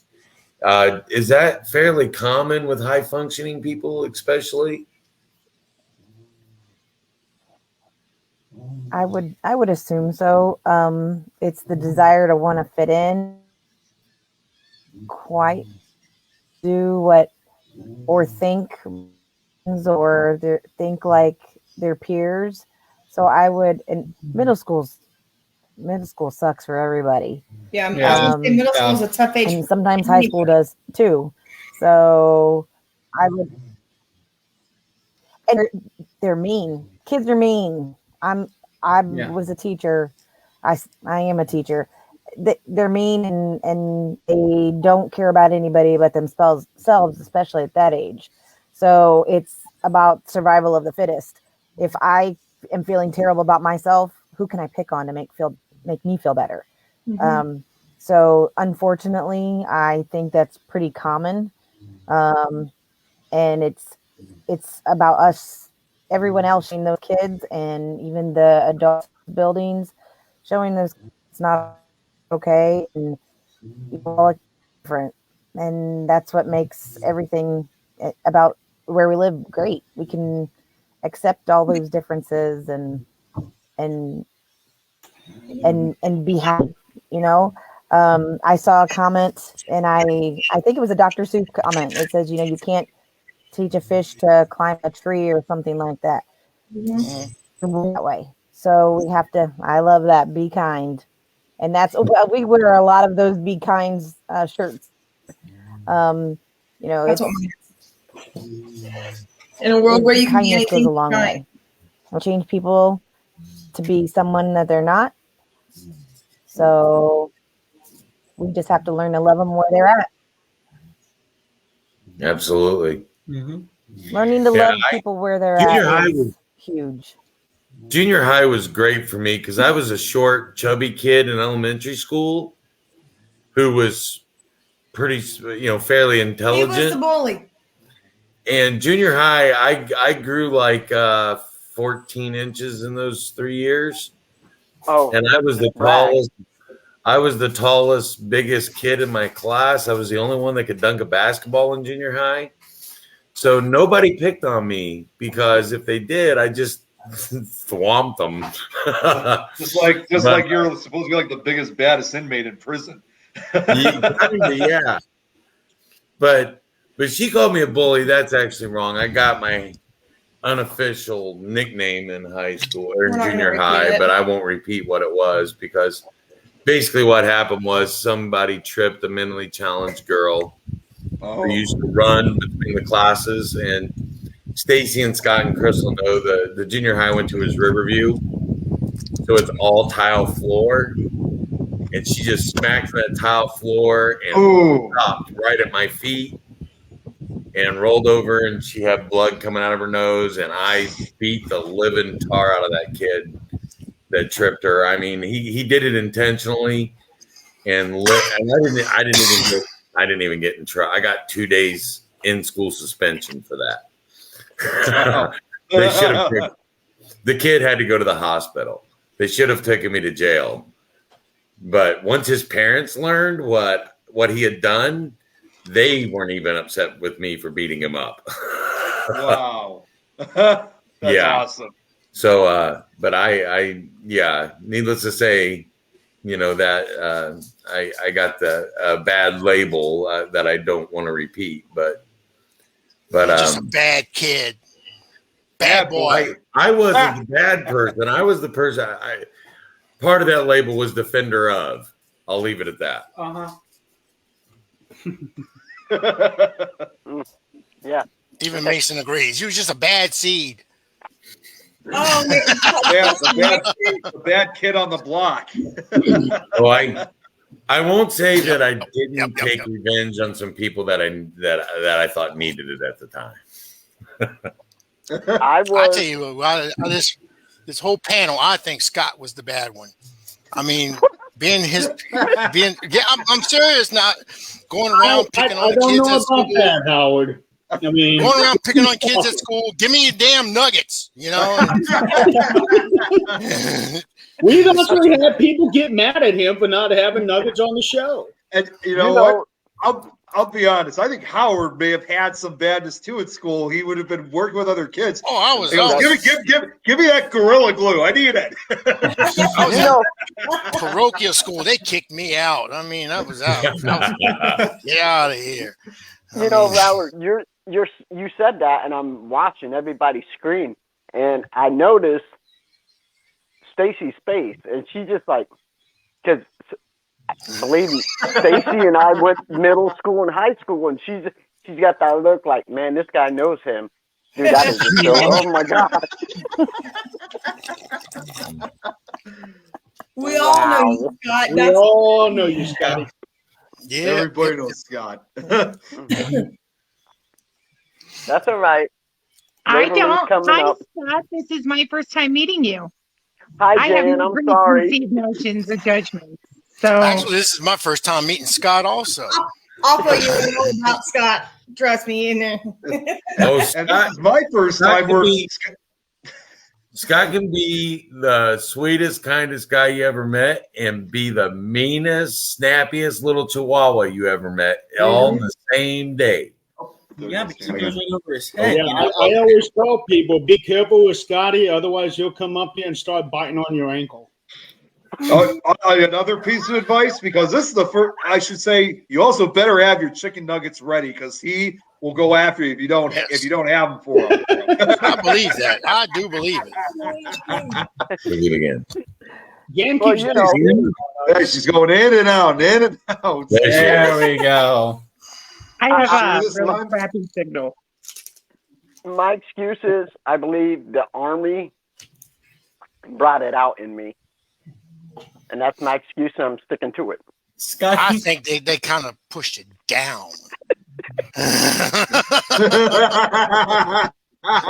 just compacted it a little bit more. Is that what you're saying? Yeah. Yeah, a little bit. I get it. My husband's 5'6", so yeah. Must be nice. What? He'll tell you that when he rejoined, he was 5'8". So yeah. Watch Stacey's face when I say this. Scott can sit and say what he wants to say, but he had a mouth. He's always had that mouth. He's always been stubborn, and he's always been a little smart aleck. What do you expect from a leprechaun? I mean, there isn't much Ooh, calling out the short people in the world. Man, that is wow. Yeah, I think my husband. Ready for your pot of gold, Scotty?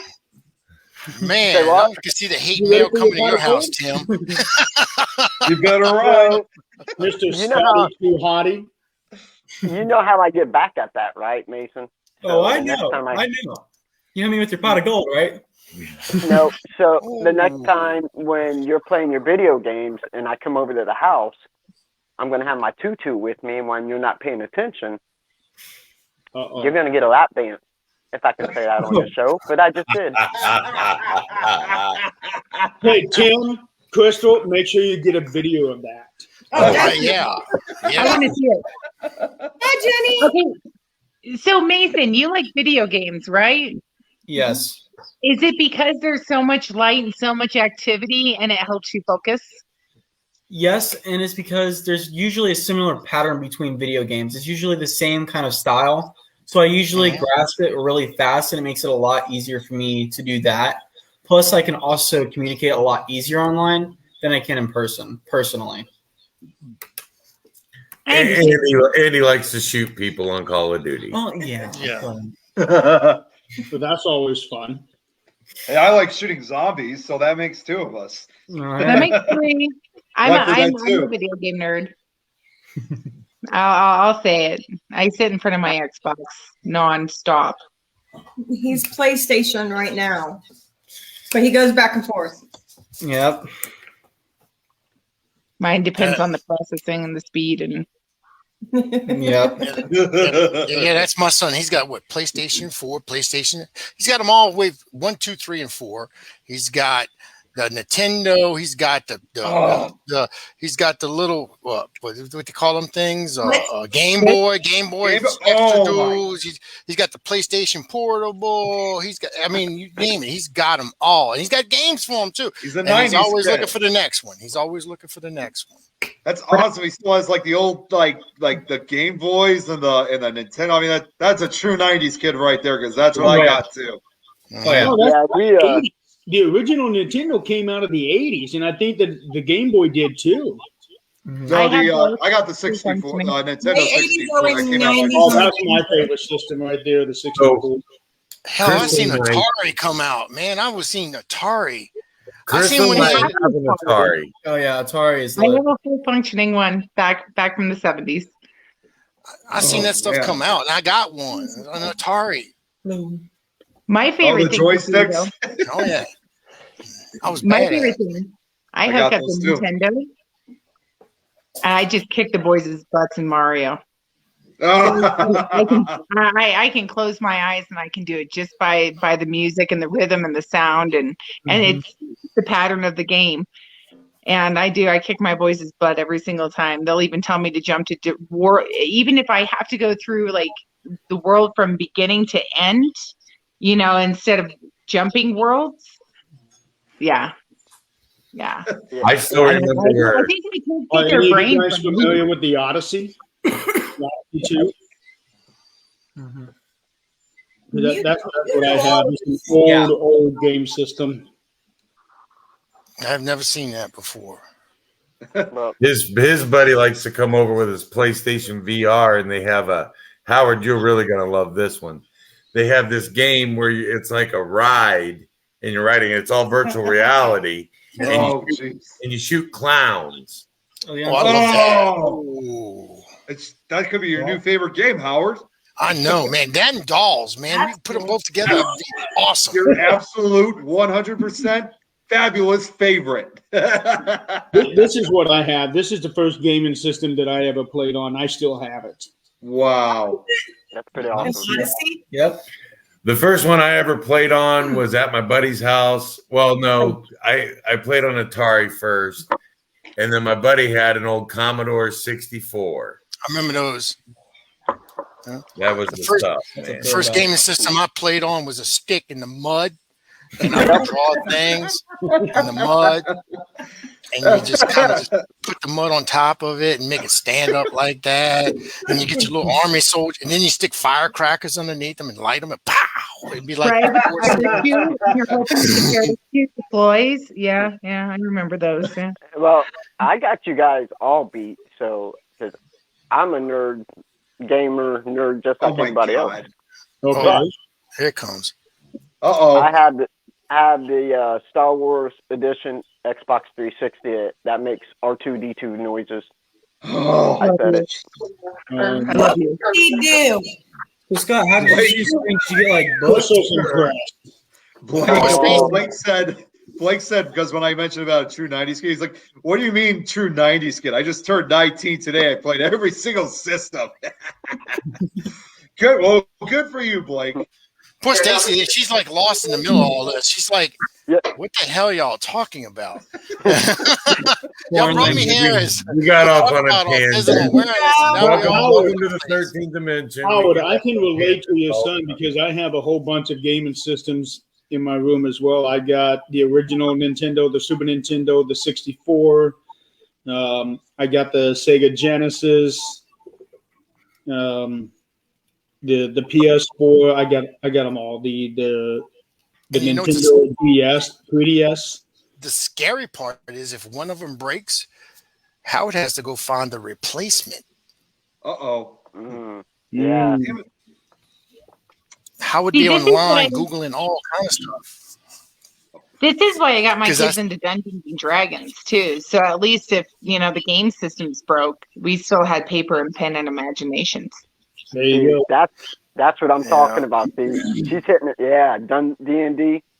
We still play. My boys and I. We still play every week. We get together no matter what, and that's our bonding time. And actually, that's part of Howard had asked if there was any therapy that that Pat did or any group or anything, and they had what they call the Nerd Night Club. We have one guy who has multiple personalities. We have one guy who's autistic. We have another guy who's autistic. We have one who's allergic to his own sweat. I love Nothing them. beats a stick. Nothing beats a stick in mud. Right. But they formed a club, and they set it and they play Pokemon and they play Anima and they play Dungeons and Dragons, and they have this little get together center now underneath my son's apartment, and I think it's pretty cool. That's how our people with I hate saying disabilities because I don't view it as a disability. I don't view it as anything other than just being human.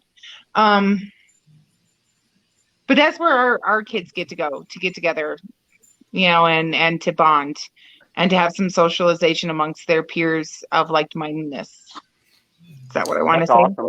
There you go. I'm trying to see Nick's got Galactica or something on his screen. It's Space Invaders. I just thought Yeah, I'd put Space this up Invaders, first. but it makes him look like he's got a really great mustache going on. Yeah, it does. Just Like a Yeah, beard. he's got his Yeah, beard, beard. and he's also missing some teeth. You look like a hockey player. There you go. You look just like a hockey player. I was getting ready to say, he looks like he could be from some states I'd know further further to the east, but I'm not going to say anything. I actually like A that. little look. bit north of you there, Howard. Like, you mean like being Cajun? Mm-mm. No. We got all our teeth, even if we have to go buy them. I got to give Cajun people that. We have all our teeth. Okay. And we can also say the ABCs also. Cindy said, Oh, or you're his teeth going are into knocked dangerous out. territory, my friend. You know what that started. Oh, my Lord. Cindy said, or maybe my teeth are knocked out. That's one reason why you learn your ABCs is when you get pulled over. That's it. You learn them ABCs quick. I need to get a picture of this myself. No, you don't listen to anything that Howard says. You don't listen to any of it. Take And it if to the Steven bank. walks in, you don't watch the chats, okay? Mason, Nick, do you think a club like that would have been beneficial for you guys, in your teenage years, like especially those middle school years? I mean, just a place for you guys to get together and hang out? Oh, definitely. Sorry, what was the question? It's if you had a place to hang out during your middle school years and your high school years and young adult, I mean, would that have made life a little bit easier for you? Not feeling I so don't think isolated? so. I don't think so. I mean, to be honest with you, if you're doing that, then you put them back in an isolation situation. Okay, you want them to get out there and you want them to actually explore. You want them to be more social. Yeah, I mean, but they're already Like-minded people. the club doesn't have to No, be like-minded people, exclusively. not just people with disabilities. Like-minded people. Yeah, well, that'll work. Exactly. Yeah. Plus, you can have new people coming in and out, and it helps socialize with like smaller group before expanding bigger and bigger. His Right. biggest issue in junior high, well, his two biggest issues. One was that he did not know how to socialize. That was a big issue for him. So, and his second biggest issue was that his yeah, hang on here. I got him. There we go. There you go. His second biggest issue was that he was actually smarter than what they were teaching him. Mm-hmm. So when he got to high school, his sister was a grade ahead of him, and his other sister was 4 grades ahead of him.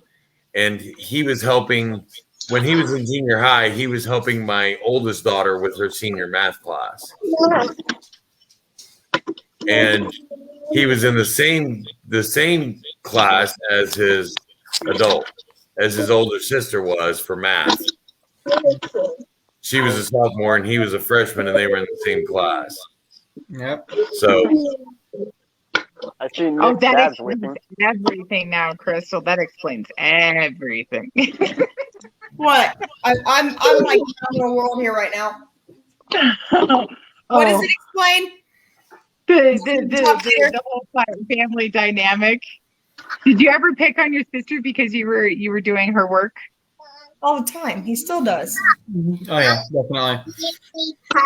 I love your sister, by the way. no. Yeah, he was doing my oldest daughter's math. The 21-year-old. But Yeah, I'm talking about the other one too. she was a senior in high school and he was in 8th grade, and he's doing her math homework. But he does pick on Michaela too. Oh, definitely. Baby Guys, thing. those who are this is my friend Tom McNicholas. He's one of my investigator friends. So Hello. How we doing? Hi there. Hi. Welcome to the 13th dimension. Thank you. I've been there before. Well, we have not seen you, but welcome. he's watched the show though. I've watched the show a few times. We Awesome. appreciate it. Awesome. Appreciate that. Absolutely. Mm-hmm. Once you fall into the 13th dimension, you do not climb back out of it. No, I learned. But you wish you would have. Yeah. Yeah. He's investigating my dad's house. Stacey, Oh, cool. I like to make this joke, Stacey, where I say that we as paranormal investigators, normal human beings use 10% of their brain. Paranormal investigators only use 6% of our brain, but it's a completely different 6% than the other 10. That is true. That makes 4%. sense. We're unique. That's for sure. Do you Yes, we are. investigate at all, Stacey? Have you ever paranormal investigated? Yeah. But I'm game. Oh no. I'm game. No. You want? Scott. She said she's game. Yeah. There you go. It's She an experience you'll never forget. That's for sure. Can she fall I'm- under I'm- the Paranormal Relief Project? Because she's a healthcare worker, in a sense. Actually, she can. Yes. Stick around, Absolutely. Stacey. I have no idea what you're talking about. We might hook I you have up. no idea what you're talking about. It's cool that we're going back to Stacey. Yeah, we'll explain that to you after the show. Yes. Okay. So Stacey, when working with children with autism, do you ever I know I always had those moments, and I think you know what I'm about ready to say, the special connect moment. When you look at the child and you really connect I have with the them a child, lot. get you right, and do you feel as though that they might be just on a different, as weird as this is going to sound, like frequency? Sometimes. And that's why they I- tend to be A so lot of times, overwhelming. lot of the kids that we work with, well, a lot of kids that we work with, it's hard to even know that they're on the spectrum. So you kind of go, how did you even get the diagnosis? But I mean, it's so broad now. A lot of characteristics and tendencies all fit in there. So I don't have any that are, completely nonverbal. We do have a lot with echolalic speech, which is, if you aren't sure what it is, that's, you might say, I don't repeat it, or repeat parts of it. So they're just a lot of fun, and they get each other too. They play, a lot of them are parallel play where they play beside each other, but they could be playing the same thing, and then they just trade their cars or whatever, and they learn. We teach them to take turns, and they get each other, so it's a lot of fun. Why did you choose to do what you're doing? Because I know why I chose to do it, and everybody has their different reasons, and I love figuring out why everybody chooses to do what they do.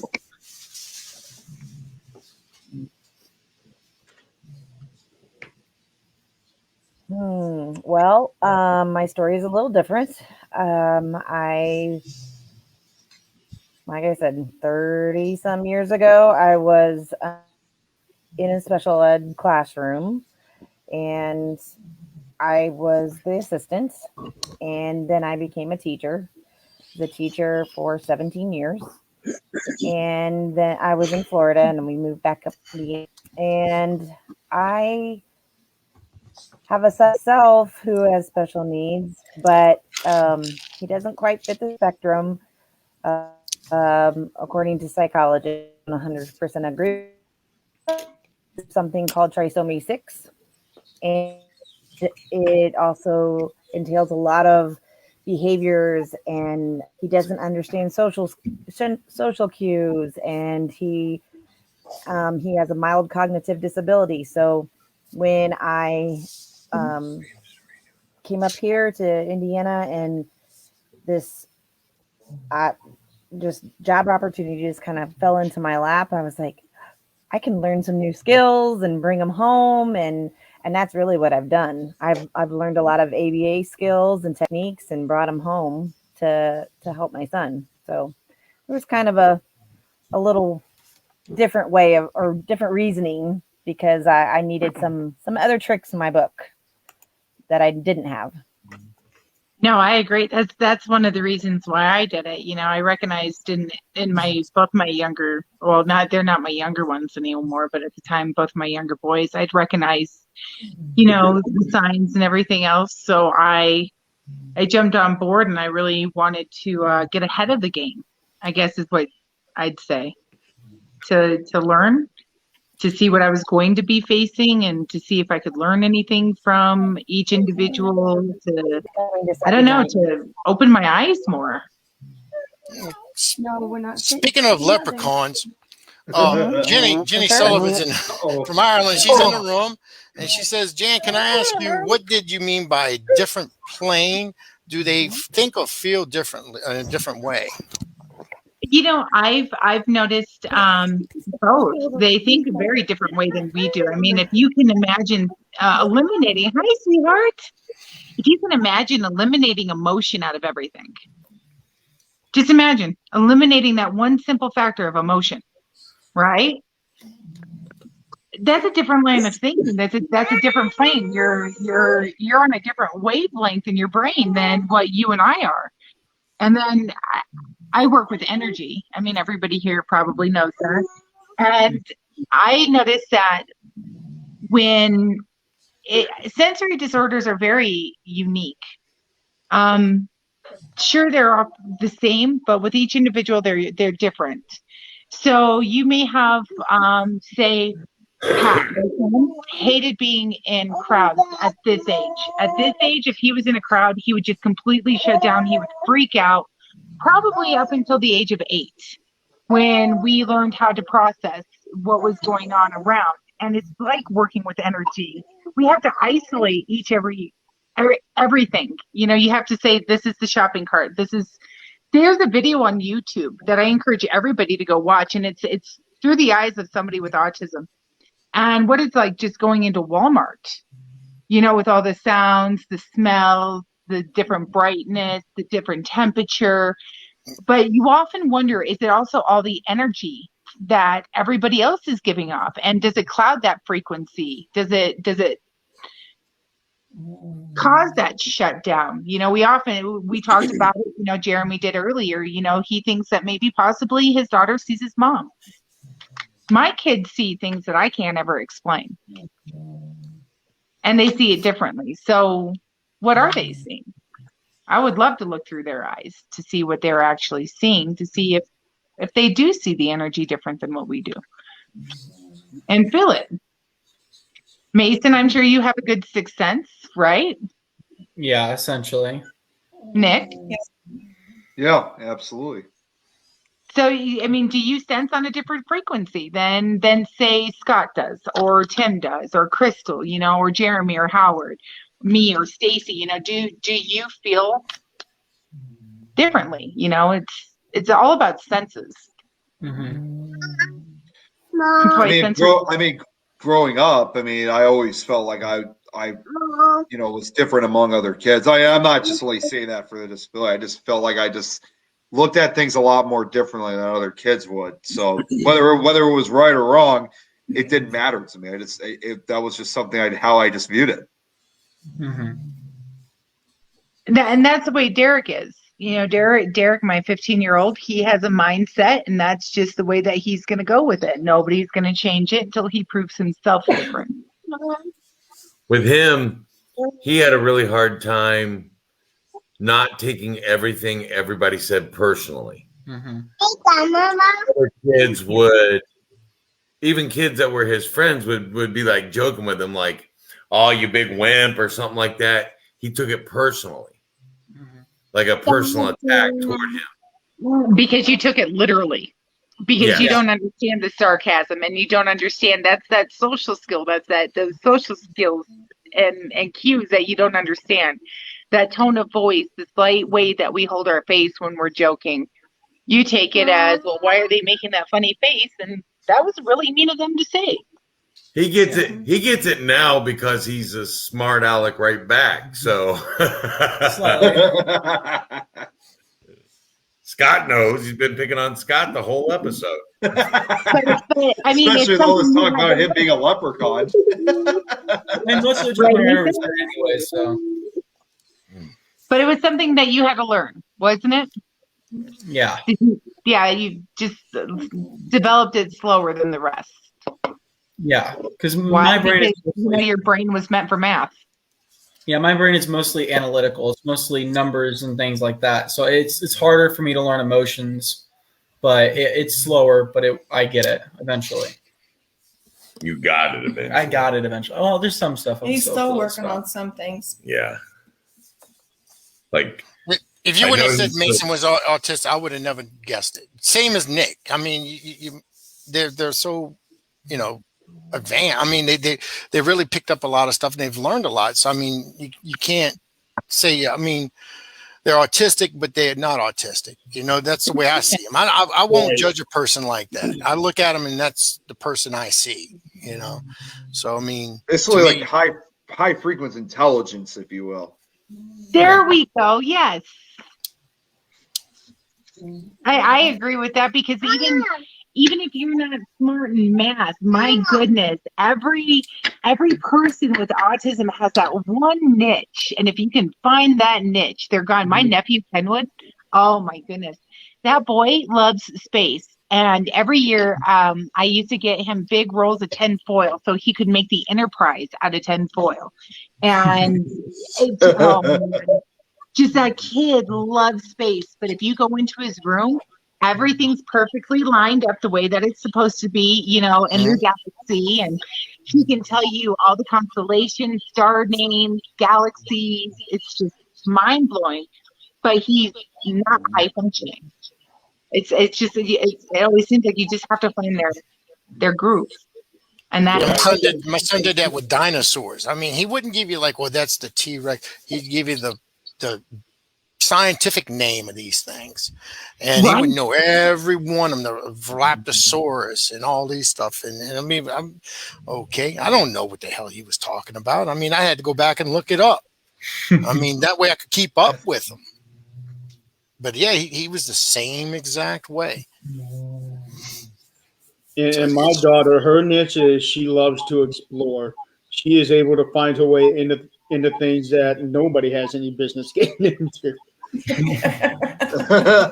See, I think for my niche, when I was growing up younger, before I got into the paranormal stuff, I was always hugely into weather, especially like hurricanes and tornadoes.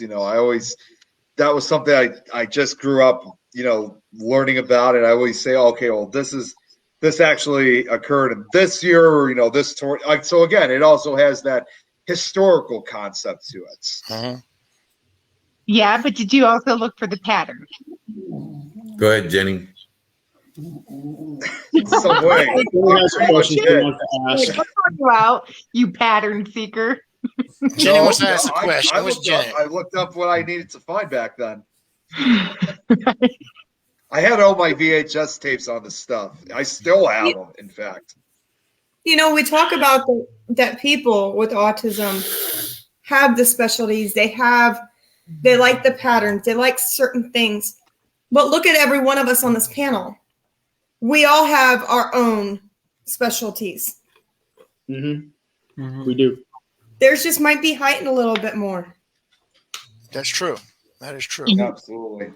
I have a confession, and I've never said this out loud, but, I often wonder if I were to go in and get tested, would I be on the scale?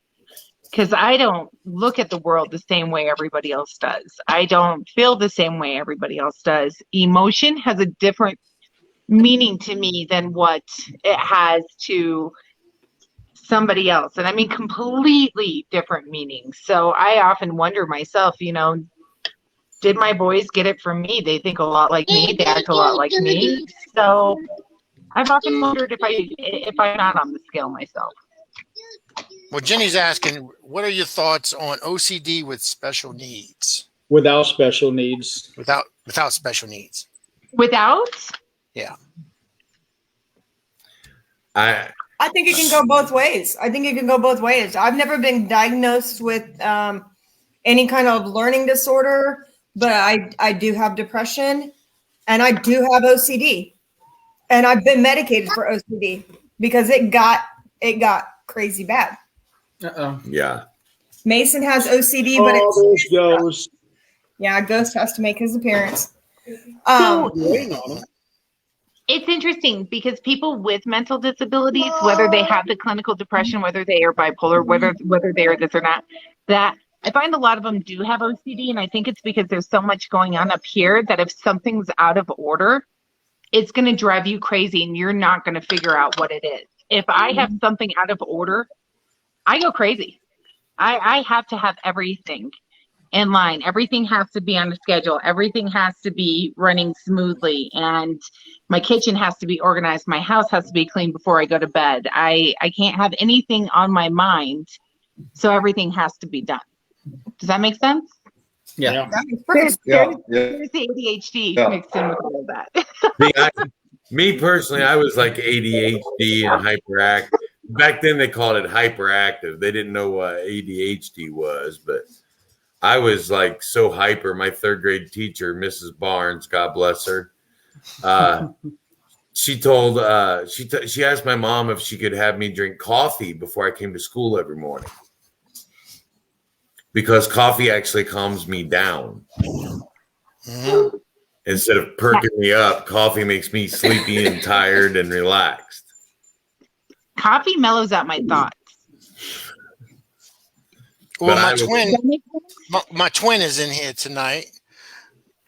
He is my twin. We're 30 years apart, but he is my twin. Are you sure he's not your clone? I think he's more your clone than anything else. He says, I'm ADHD and I have severe anxiety and prone to depression. So what do you think about does that coincide with each other? Probably. Being OCD and ADHD, having ADHD and depression. So if you look at the mind, and Stacey will probably agree with me, it's all pattern and behavior. When you have depression and anxiety and you suffer from OCD or ADHD and you get so far away from yourself, okay? If I let this house go, I'm not going to know where to start. It's going to be overwhelming for me. I'm going to start panicking.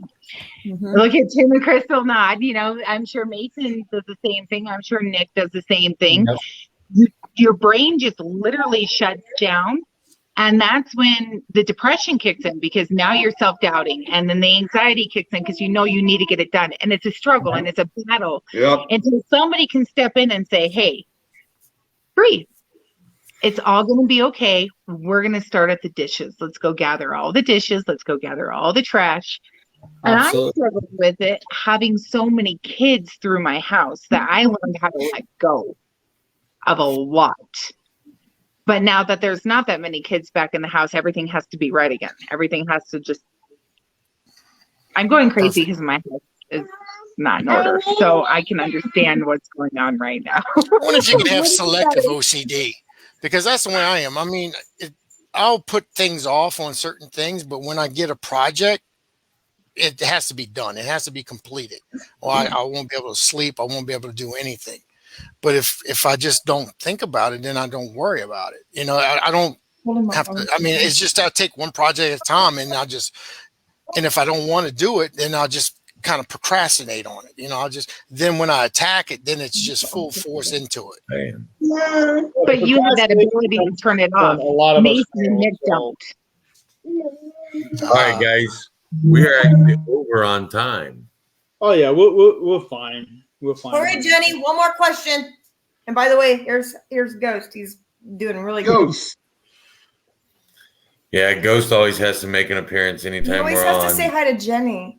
Him and Jenny, I can come. Stacey, thank you for doing what you do. It takes amazing people like you to bring light and to bring knowledge and to work with people with needs. And I appreciate it as a parent and as somebody who used to do it. And as a human being, thank you. Thank you for having that love and compassion. I appreciate that. Absolutely. Yes, thank you very much. Thank you. Well, thank you. Absolutely. I considered I'm the lucky one, because I get to play at work and I get to have fun with these awesome kids. So I'm the lucky one. Right. It's not work until it comes down to the paperwork. Yeah. Yeah. Yeah. It's always paperwork. I mean, there is a lot of paperwork involved in this. Jenny, Yes. what's your question? You wanted a question, but you don't. What's your question? Yeah. She might be still typing. It might be a book. It might be. She's having a hard time typing tonight too. Oh, there Well, it you gotta is. remember what Yeah. time it is. Too. There it is. It's like What is it with OCD if you touch? What is it with OCD? Oh, there you go. That works too. He's gonna throw it out there for everybody. What is it with OCD if you touch a thing and people that has OCD need to touch things a few times? Why, if you don't, number of times is bad luck or something? No, they talk Why about one repetitive. person has to touch it and feel it, but an OCD person might Yeah, touch that's it a just couple how their times. brain is programmed. Yeah. It's soothing. To me, it's soothing. I do everything in twos. I do a lot of things in threes personally. I was going to say you and Nick probably do things in threes. I try not to That's do nothing. something I've noticed. Not to be sexist, but I found that a lot of males do things by threes with autism and females do it by twos. I do it by zero because I don't like doing it in the first place. I'll walk away from it if I can. Yep. True that. I mean, no. But it's a soothing thing. It's a comfort thing. It's a pattern. Once again, we go back. Yes, I will get you your balloon. It's cookies for the tomorrow. She's already ate her cake. Okay. She wants to get her balloon. Yeah, And- they see it as bad luck, Jenny, because it's how their brains are wired. Yeah. It's not really bad luck per se. It's how their pattern is. They have to meet that pattern, or it's not going to be fulfilled. Yeah, it doesn't feel right. You get that anxiety feeling. Yep. Mm-hmm. See, Stacey, I told you. Look, I swear I'm on the spectrum. I get it. You're on a spectrum, but we're not going to talk about what spectrum. Right? Do you need a screener, Dan? I could probably hook you up with a screener. You know what? I don't know if I want to know. I have a psychiatrist, and I do deep therapy. I'm not too proud to admit it. And half the time, I look at him and go, "Are you sure I'm not your therapist?" There you go. I like it. I think you might have a little bit there because you definitely like to watch Jeremy do that. Got this love for Jeremy. Look at Jeremy. Look at look at him. Look at him. Look. Jeremy, nobody can get by Jeremy unless they're good enough for me. They're not good enough for me. They're not good enough for Jeremy. Not very many people are good enough for me. So I mean, it looks like he's just stuck with me.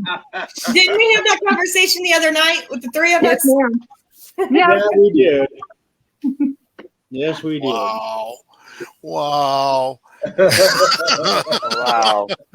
a lot going on, Howard, that you don't know about. A stalker. That's what I'm talking about. That pretty much makes two of us. I don't know if I want to know. Some things. I'm with you, Nick. I don't need to know anything. I am not. What'd you say, Jeremy? Nick, Mason, you guys don't look at it as an obstacle. Look at it as a gift. I'm telling you, once you change your mind on that, it's not an obstacle. It's a gift, and you can rock the world, and you can mess with people in completely different. Look at Nick. Look at Nick. He knows what I'm talking about. You know, you can do a lot. You can shoot for the moon. I don't know what he's laughing about. I have an idea. He's going on. You don't want to know. I don't want to know. Same thing. I do the same thing. I'm thinking of all kind of stuff right now, and you don't even want to know. I'm only just going to say, to censor it, I'm just going to say Gorilla Glue. That's all I'm going to say. Oh, no. Howard has been good before this goes bad. Thanks, We're guys. going to hop off here, but Jeremy's going to close us out. Thank you, everybody, tonight for being on. It has been very insightful. Yes, thank you. Oh, Yeah, my pleasure. Probably the best show that we've ever had. Honestly. Oh my God, that was great. Yeah, because a topic like this, it pretty much hits everybody on some level. Yep, it really does. Right, rather if it's something that you're living with, or if it's something that I don't know if I want to say you're dealing with family members, but those of us parents, we live with it as well. Can I just say one quick thing just before we go? And it's something I've been meaning to say earlier is, for someone like myself or others out there, or Mason, who have autism, I know there's a lot of them who have, a lot of struggles. Like I said earlier, growing up, wanting to be what I wanted to be. You guys are familiar with the show, The Good Doctor, right? You guys ever seen that show? I've seen Great show, right? I love great it. show. What I like about it is I could really compare it in a way because you see that character's struggles, before he became a doctor. And it was almost, I can compare it almost the exact same way where I was struggling to become a paranormal investigator or what I wanted to be, just like him. In his case, he was trying to become a doctor, which he succeeded. In the real world, for me, I managed to succeed to become an official paranormal investigator. So that's what I find, so fascinating that, it's not even just in real life. You're seeing this more in television shows and, Yep. I can't remember his, Freddie Highmore, who plays Kira. He does it so well. He does. I like Even House. They portray House with the autism tendencies and the struggles and the social ones. I love The Good Doctor. There's a couple of other ones that I appreciate that. I just want to say for everybody out there, just remember, be kind. Everybody out there knows somebody. Well, not only that, we all just walk different paths. Be kind because you don't know, and they don't need any more. The same way none of us need any more. Yep. Right. No, here. Hey, you guys are human. We're all human. Yep. Yep. Yeah. Okay, Not me, Jerry. I'm a leprechaun. Okay, so to close this out, and I've actually done this before on the Pitre dish. As everybody know, I am a writer. I do lyrical writing for songs, and Jan knows this really well. There's one that I wrote. I wanted it to kind of be like an anthem for my daughter, and after I got done writing it, I got to thinking that it could actually be a full-out anthem for all people who are on the autism spectrum. So I'm going to go ahead and recite this here. It's called Full Potential. So I can't help it. It's just the way I am. No, my mind really isn't gone. I can't help that I just don't understand the difference between right and wrong. And I'm still somebody's child. I just need a little love. A little extra attention help me soar up above. Will you help me soar up above? So I can reach my full potential, try to live life the best I can. I want to be everything I can be, do everything, make my stand. At times I know it seems hopeless to you. Just please don't push me to the side. I really do have things to contribute that can make something of my life. I'm still a person inside. I'm just a little different. Just a little help from you, all that matters in the end. It's all that matters in the end. So I can reach my full potential, try to live life the best I can. I want to be everything I can be, do everything, make my stand. I want to reach my full potential and show the world what I'm made of. I feel the need and heaven's given to me. I just need to feel the love. I know in time I'll break out of this shell and show everyone I can be well. I don't want to give up. I don't want to give up on me. Please don't give up on me. I'm still a person inside. I'm just a little different. Just a little help from you. All that matters in the end. It's all that matters in the end. So I can reach my full potential, try to live life the best I can. I want to be everything I can be, do everything, make my stand.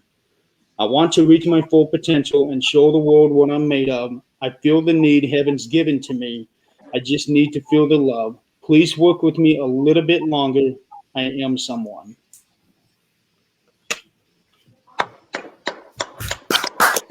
Good job, Jeremy. Beautiful. And with That that, was guys, awesome. we're going to close it out. Thank you guys for joining us. Yes, we are. Next week, we will be doing a special episode on superstitions and urban legends. Wow. Yeah. Who's the guest? It probably won't And be I'll as good be as on this there. one, but we're going to give it a go. No, it won't be as good as this one. We do not have a guest lined up for it. Nope. That may change, but for now, it's just going to be the four of us talking about this. Well, maybe the three of us, depending on whether or not Tim gets off work early or not. My schedule changes next week. I'll be off on Friday. Oh, yeah.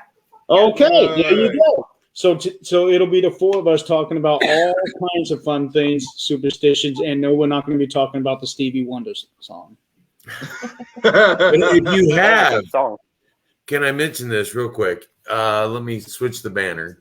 Oh yeah, K-Files. If you have a superstition or folklore or urban legend where you live, wrong one, Give it a second. right one, please email us at the 13th Dimension Podcast at gmail.com. And if we can find some info about it, we'll talk about it on our show. Yes, we will. How about some evidence being sent to the K-Files? Yes, we need evidence. Absolutely. Please. Yeah, please. They're hungry for it. K-Files Paranormal at gmail.com. I don't care if it's a picture of Bigfoot or if it's take pictures, man. I got enough superstitions around here. Especially Okay. in your toilet. You want me to send my pictures in? You really want me to send my pictures in, right? Howard's getting ready to go back again. So, guys, close this out. Jeremy Scott. Oh. All right. Well, first of all, thank all of you guys for being on the show with us. It has been an absolute pleasure. Stacey, nice to meet you. Nick, always a pleasure to have you on this show. I don't know how many thousands of times you've been on here. I've always having fun. This is like your third or fourth time with us. And Jan, I believe it's your first with us. Yes. Also Mason, Howard's thank you, first Mason. time with us. Thank you, Mason. I think this is your second time. No, it's your first time with us, isn't it? You didn't do My Jen. first You're time. That's right. So, I want to thank all you guys for being here with us. For those of you out in the audience that have been interacting very heavily with us, thank you so much for sticking with us tonight. We appreciate it. Yes. So stay tuned until next week. And remember, if it's paranormal or beyond, we got it covered. Yes, we do. Have a good night, everybody. Guys. Happy Easter, everybody. Bye, guys. Happy Easter.